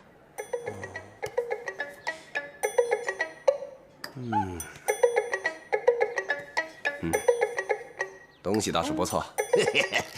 我就说王掌柜，您是这条街上的大拿呢。你要喜欢，拿去玩。哎，好。可我最近不太享受这些。哎，对了，你那有画吗？画呀？啊，这个我还真没有。哦。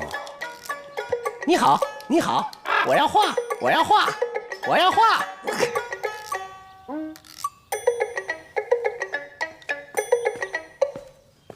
老爷，有人求见。好，请。请问这是文公子吗？在下正是文征明，您是？哦，鄙人姓刘。文公子，齐宝斋您可有耳闻呢？齐宝斋是江南第一文玩行啊，如雷贯耳，如雷贯耳。哎，刘掌柜，请坐。您坐。那刘掌柜莅临寒舍是？哦。听说你文公子的画在苏州小有名气，今天我正好路过，顺便来看看，顺便。那文某真是荣幸之至啊！啊，刘掌柜，请这边啊。来，刘掌柜，这些啊都是我的得意之作。嗨，文某不才，几十年来醉心丹青，略有所成。书法师承李明珍，画宗沈周，能青绿，亦能水墨，可工笔，亦可写意。您看看，这画嘛，工细流畅，意境悠远；字嘛，法度严谨而意态生动，颇具晋唐的风致。总而言之，都还可以。刘掌柜，您真是行家呀！那就好，这画我要了。不知润格是？丹青无价，笔墨有形，承蒙刘掌柜抬爱，我出这个数300两，这也知音难觅嘛，岂能贪图金银呢？100两也可以。好，成交。哎，爽快。哎，好。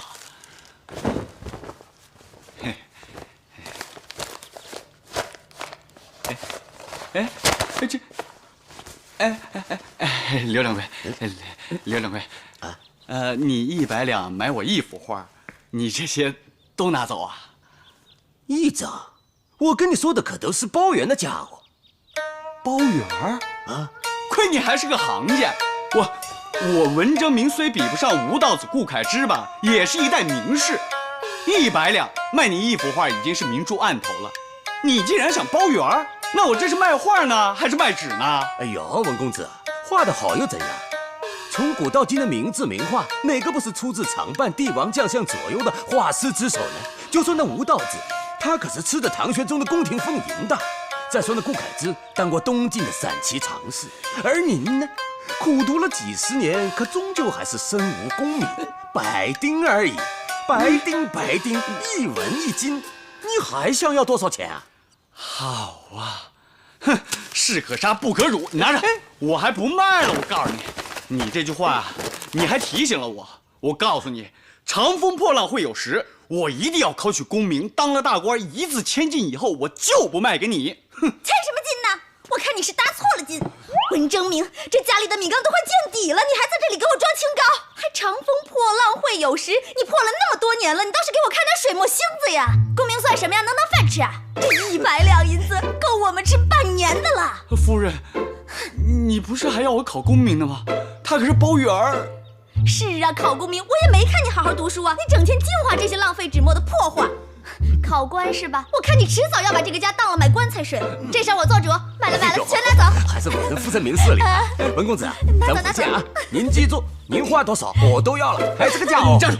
站住！站住！你站住！哎呀，相公，你好好想想啊！这卖画赚钱不是挺好的吗？你说也不用你一天到晚去种地，又不用你跑来跑去的做生意，只要一支笔一张纸在那里画画涂涂抹抹，这样就可以赚钱换柴换米的，有什么不好？干嘛想哭啊？不准哭！从现在开始，每天给我画10张，画好吃饭，我来检查。哼，100两包圆儿。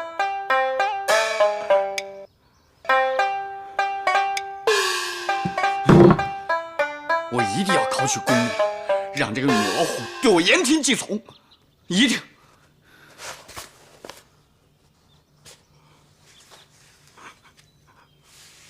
好赌穷3代，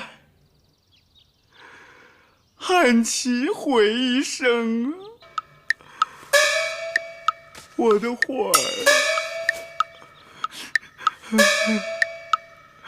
干什么？老婆，说了不准哭的，笑，再笑，笑开一点。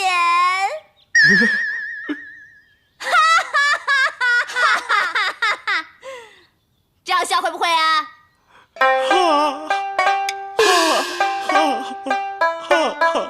笨蛋！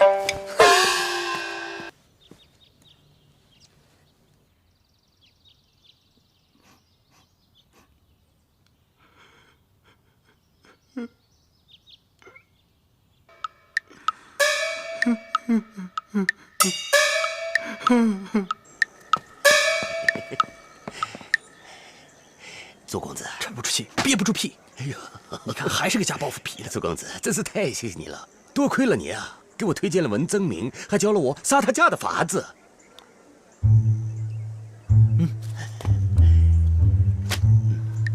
我虽然帮了你呢，却伤害了我的朋友。你说你该做些什么才能平复我这颗愧疚的内心呢？那您说，就这么着吧，给我张画。画那可不成啊！这文征明的画现在火着呢，早就有下家了。这样吧，嘿嘿，这点意思啊，您下呢？我觉得我愧疚的心稍微好了一点点，可还是……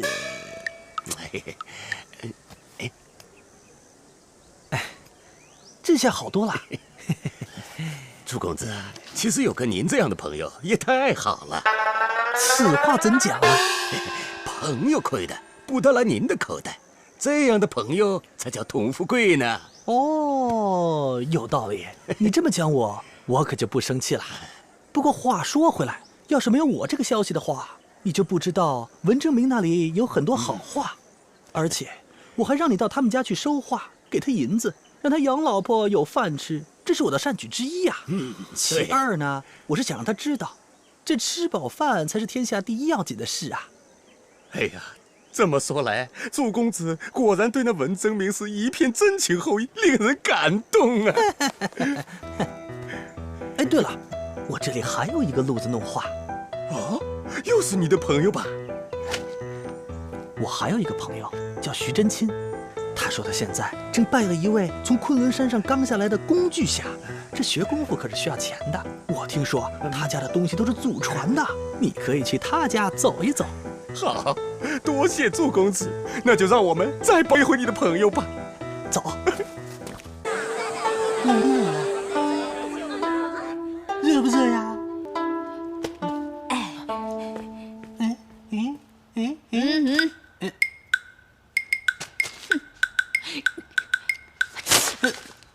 那不是那他那我，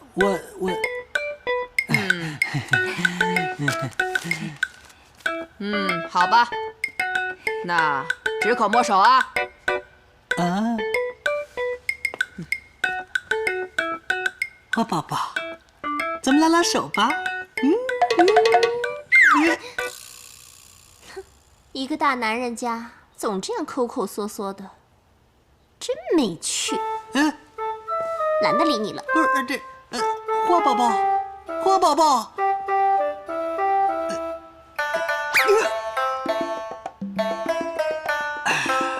2百两银子，喝杯茶，摸了个手，这也忒贵了吧？不就是钱吗？也能赚。文征明、徐晶晶都支持不了我的排场，我得去想办法赚更大的钱，做更大的生意。没有了花宝宝，人生活的还有什么意义啊？你说是不是？嗯？葫芦嘞，给了，干活。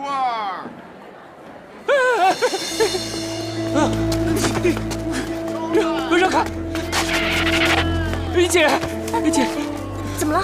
小七，他们在追我。怎么了？涂有七，给老子站住！别跑！老板，借你的篮子用一下，快，躲起来，快！你拿我筐干嘛？别跑！别跑！借你的腿！站住！追！站住！再跑打断你的腿！蔬菜，新鲜的蔬菜嘞！哦，老板，给你钱。谢谢。好了，他们都走了。姐，你要救救我！他们为什么要追你啊？他们一定不会放过我的，都他了，放我债，利滚利，上月还是10两银子，现在他就要我还100两银子啊！还100两？你不是在宁王府中做得好好的吗？怎么会欠人家钱呢？你又拿去赌了是不是？不叫赌了，那叫致富。现在做苦工只能混口饭吃，想要发大财就得靠这个赌。赌对我们穷人来说才是最公平的。姐，你借我10两，很快就会回本的。到时候等我发了大财，我买一间大大的房子给你住啊！小七啊，你变得可真快。快？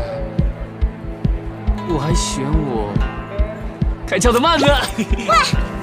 喂，小七，这可是老爷给的1个月的菜钱呢。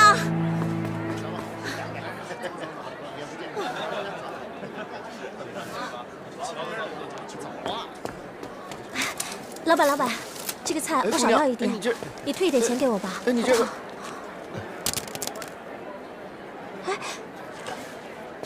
唐公子。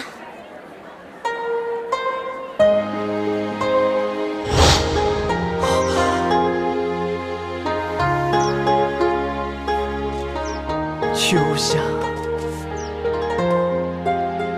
香，你就拿着钱去买菜吧，我看你都没有钱去买菜了。哎，唐公子，秋风扫云，天茫茫，香飘枫叶映斜阳，好有意境啊！我能请你帮个忙吗？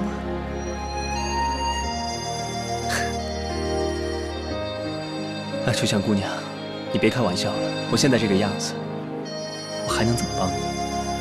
不，这个忙全苏州城只有你能帮。你能不能帮我弟小七他成功戒毒，走上正道啊？只要你能帮他，秋香答应一定会。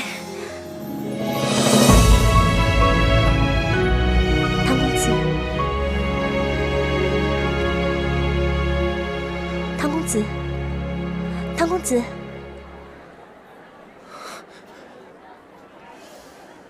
秋香姑娘，你放心吧，为了你，为了全苏州，为了全天下的老百姓，我一定会帮你。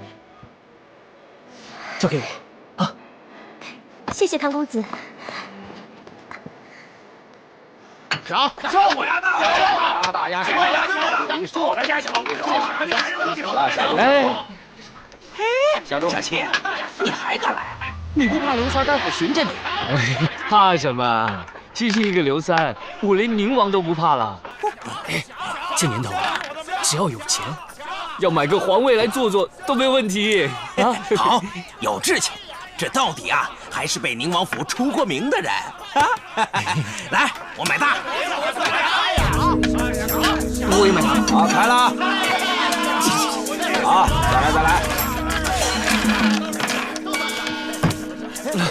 压大，这位小爷，咱们这儿只收银子，不收膀子。对呀，我这个膀子可值100两银子啊！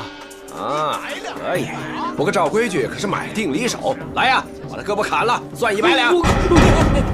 方小七，我终于找到你了！欠债不还钱，现在还来赌，你死定了你！你是谁？我不认识你。不认识我？再嚷嚷一会儿，你的胳膊就不认识你了。快跟我走吧，你姐姐让我叫你去取钱。听到了没有？认识了吧？你完蛋了！你完蛋了！你走！各位听着，以后再见到冯小七就痛打一顿，1拳1两。我说的传出去，谢谢。好，来，哥，到了没有啊？要真是秋香姐让你救我，那她一定很信任你喽。你是不是也喜欢她？嘿嘿，那我就尊称你一声姐夫了。哎，姐夫，我都这样叫你了，照例你得给点意思吧？哦，唐公子回来了。姐，我来了。姐，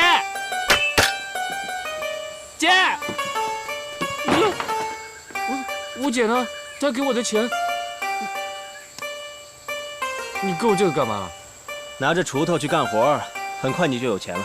神经病！这里没有我姐，也没有钱。我走了。1拳1两银子，你去啊！现在满街都是想要打你挣钱的人。走啊，还不走？你威胁我是不是？你究竟是谁啊？我也是一个喜欢赌的人。你的意思是要跟我赌？既然你也不能留在街上了，那么你就留在这里，我跟你赌。如果你输了，就在这里干活种菜；如果你赢了，我给你钱。真的？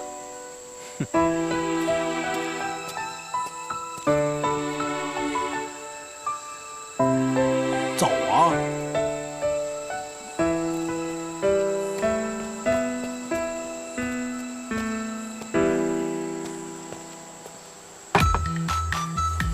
说怎么赌？赌大小100文，我压大。好啊，我收3笼韭菜，压小。长安买猪肉，今天晚上吃猪肉韭菜饺子。哎，好嘞。不行，我来丢。我出1分荒地。长安，那草不用除了，有人做了。不行，你再来。挑3缸水，我压大，压小。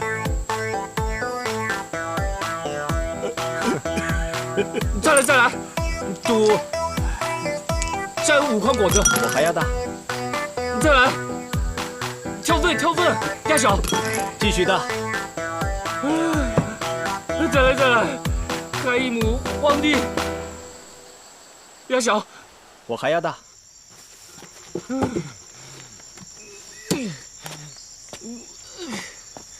本人冯小七愿赌服输，自愿收3笼韭菜，除1分地的杂草，上树摘5筐果子，挑3缸水，开1亩荒地，种10棵桃树，收100颗白菜，养18只小鸡，挑10担粪。哎呀，小七哥呀，你看看吧，如果没有问题的话，画个押吧。来吧，啊！来，哎呀，来吧。好，好了，辛苦了。怎么样，干农活是不是比摇骰子踏实多了呀？啊，继续吧，天还没黑呢，早点干完，早点休息。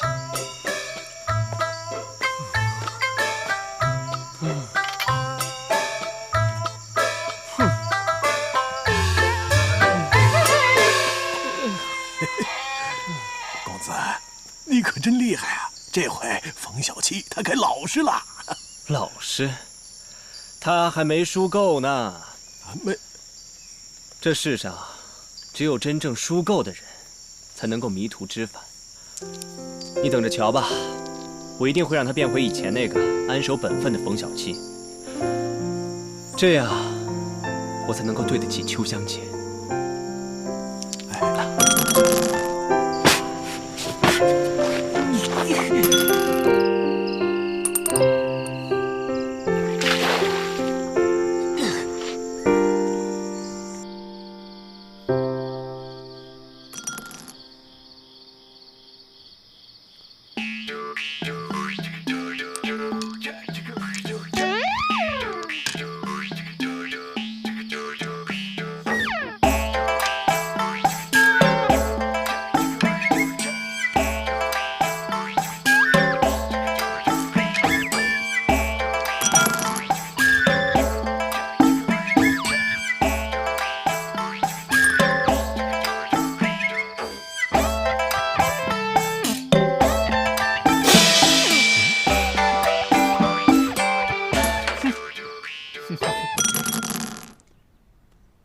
公子，这……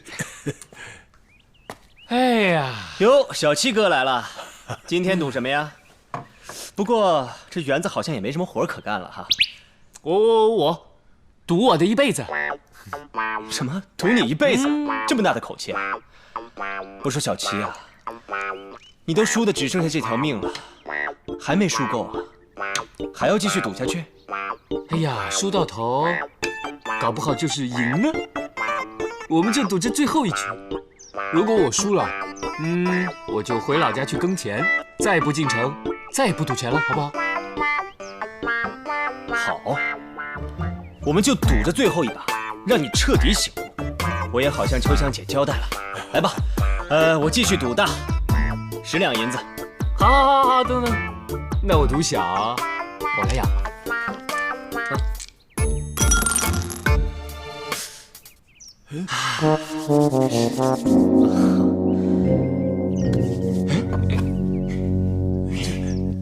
哎，唐公子啊，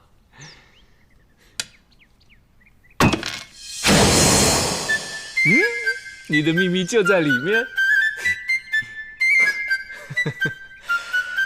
哎呀，你现在终于知道了什么叫10赌9骗了吧？啊，终于明白了吧？啊，明白，我知道你要说什么啊！你要说，9赌必输啊，常赢有数嘛。对，然后要劝我远离赌场。没错，你终于明白了。太好了！是啊，我终于明白了。9赌必输，常赢有数啊！它的重点不在前半句，而是在后半句啊。常赢有数，我之前啊9赌必输，就是因为我不懂数。多亏你啊，唐公子！公子，是你让我开窍，是你让我学会这些骗术，你是我的大恩人，唐公子。不，我这就重返江湖，赌他个柳暗花明，赌他个海阔天空。不是，等我发了财之后，我一定会为秋香姐办一个大大的嫁妆，富富光光的嫁给你。不是我的未来姐夫，你等着瞧吧。小七，哎呀，公子，这怎么办啊？我这本来是要让他戒赌的，为什么现在是啊，变成出老千了？我这个怎么面对秋香姐啊？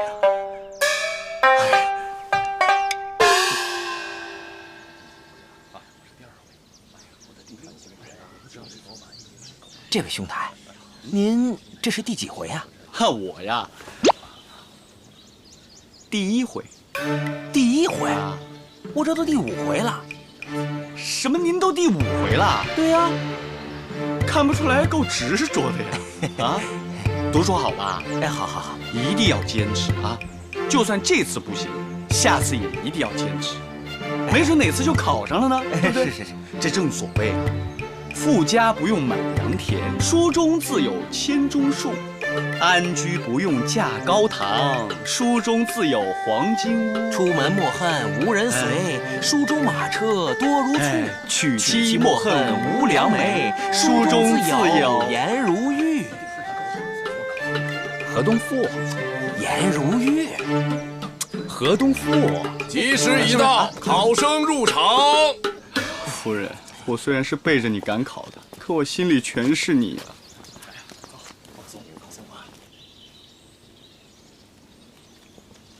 哎呀，总算考完了。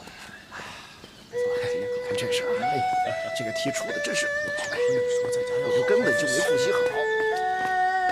兄台，你考得怎么样？没事。哎，说说吧，考得怎么样？我这一进考场吧，我这10年的书都白读了，我脑子里边什么都没有，只有我夫人的影子，我就画了一画什么呀？这考试的题目也没画呀。啊，是没画。行了，告辞，走吧。是。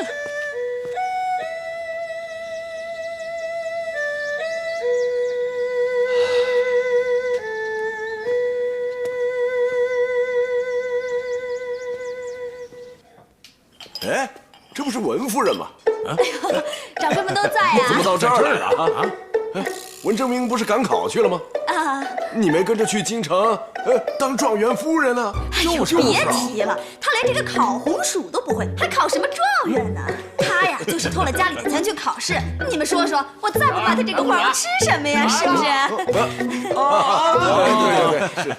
对，这文征明的字画，那也算是大家之作啊。那是。所以咱们得给一个好价钱。对，你看看啊，没错。看看这个，拿，这个呀，一看呐，就是这个春天的韭菜，是不是？对，好韭菜，韭菜，有没有韭菜的味道啊？真香，真香！哎，这是那个什么题来着？你们懂的吧？颜体啊，对。瞧这颜体，功力多深厚啊！哎，对，就是那个颜老先生手把着手教他的，那是个名人。周公子啊，其实这次找你啊，没有别的事儿，只有一件事儿。只是这个事儿吧，也不是个事儿。说到什么事儿啊，也没什么大事儿。至于什么事儿呢？没事儿，你说什么事儿？你到底怎么是说呀？哎呀，你说，笨蛋！哎呀，姐夫，你也有害羞的时候啊。行，我说，反正也没有什么不好意思的，我就直说吧。就这样，我们哥俩现在有钱了，可以前穷惯了，这突然一有钱，还真不知道怎么花。该怎么讲排场？听说你祝枝山可是一个有1分银子能讲10分排场的主，所以就专门请你来带着我们哥俩花钱讲排场，懂了吗？有钱了明白了。你们的意思就是说，想让我教你们怎么花钱，怎么讲排场，对吧？哎，找对人了。你这个我最在行。来，说。照我说啊，这花钱呐，得让人看见你是怎么花的啊，得让人馋在眼里，都恨在心里面，这个钱才花得最舒服啊。对，来，给你当小费。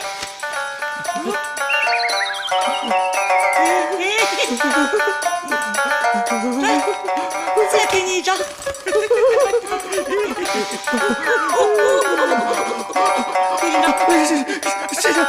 谢谢老板。哆嗦的就出去了。你现在是不是有一点馋在眼里，恨在心里的感觉？来，多给他几张。太对了，说的太对了，谢谢你啊。好玩。没事，走，咱们花销去。好嘞。哎，不是，那白雪呀。这就叫大便宜。赌王啊！再看看别的画啊。这不是弟妹吗？这个50两，100两，就这么说定了。周公子来了。王老板，弟妹啊，你在这卖画呢？是啊，这价格我都谈好了，100两。 100两一张啊？去哪儿啊？所有的。哎呦，弟妹，这又不是白菜，哪能这么卖啊？他们可都在杀你的价呢。要不这样吧，等会儿停手，先别卖了啊。我呢，先给你100两，我帮你去卖，我卖的价钱肯定比你卖的好。到时候多出来的钱我分给你。好啊，这个韭菜给你了。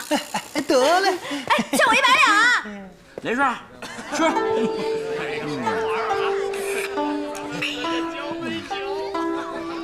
念发，我真吃不下去了。本事，你出去吐啊！我听说贵族多这样，说完就去吐，吐完了就去吃，这样才能在有生之年里享受比别人多好几倍的口福。我才不去呢！敢请着当妇人哦，也很不容易啊。哎呀，土鳖，暴发户，好，早晚有一天要赚到你们的钱。我这诸位，这良辰美景，歌舞升平，佳人相拥，真是美不胜收啊！今儿个到场的各位客官，应该都是达官贵人，人上之人，是不是啊？这个今儿个祝某啊，就是给大家送品味、送文化的。各位请看。这个就是大画家文征明的扛鼎之作《兰竹图》。这兰花和竹子呀，被誉为君子之物，文气绝伦。小人我呢，今儿个就是想借此时这良辰佳境拍卖此画。哎，听好了，这卖的是品味，卖的是文化，卖的是贵族气质。哎，我说上面那位，这样子吧，我出1两银子，卖不卖啊？哎，算了，我看你辛苦半天了，我出2两。好，我就让给你。上面这位，我的这幅画就让给这位，给旁边这位吧。给他，给他。哎，二位大哥，不好意思啊，刚才只是开个玩笑，我只是即兴表演个节目，给大家乐呵乐呵。你们继续吃，继续玩啊！别走啊！2两。快！哎，这幅，来。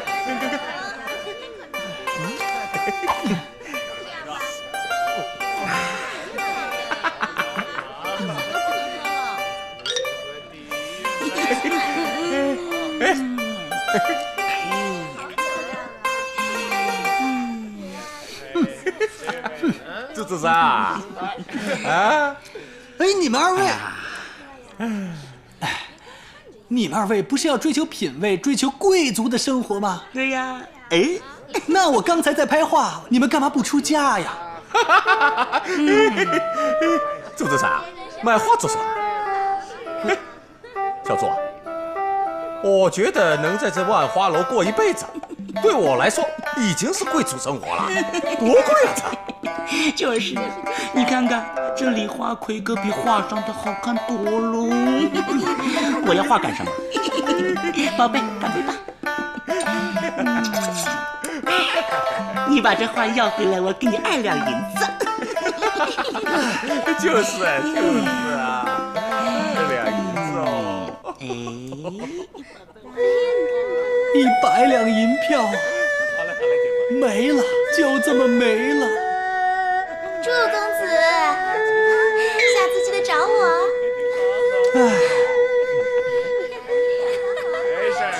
富家不用买良田，树中自有千松树；安居不用架高堂，书中自有黄金屋。出门莫恨无人随，书中车马多如簇。娶妻莫恨无良媒，书中自有何董妇。我什么时候才能出人头地呀？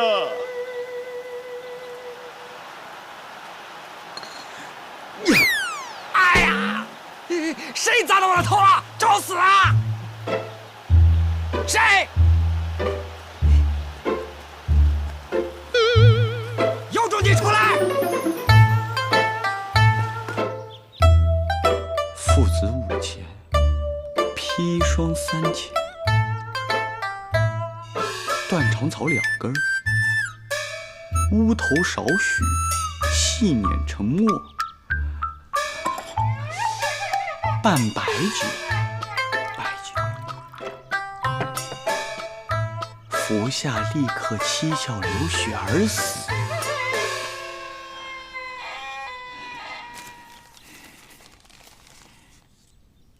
白酒。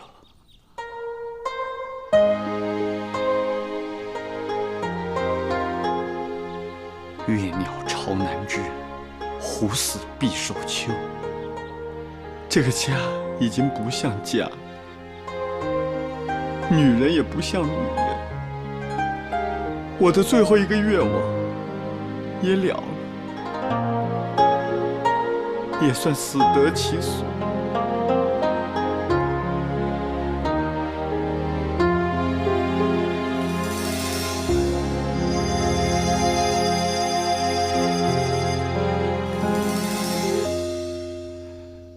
到底先喝酒还是先吃粉啊？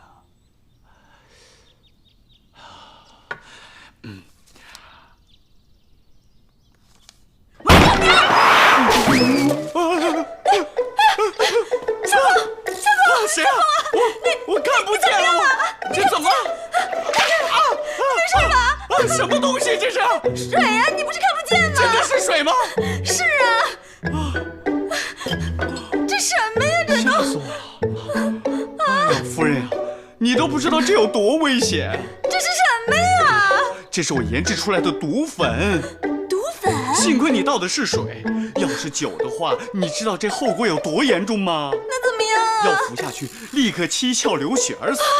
要敷在脸上，会被毁容的。毁容？你……哎，现在还好，既然你倒的是水啊，这个效果恰恰相反，哎，就会起到美白美容的功效啊。哎，你看我的皮肤是不是光滑很多啊？滑滑的。哎，那我去擦擦去啊。哎，还有吗？还有吗？我也要。啊？有啊。美容干嘛？我不能用啊？可以啊。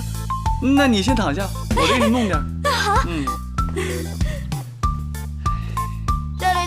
好。这里，加多一点，加多一点，多一点。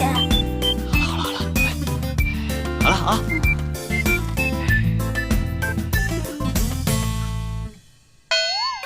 这种毒粉遇水美容，遇酒。快点，是不是男人啊？哦，好嘞。哇！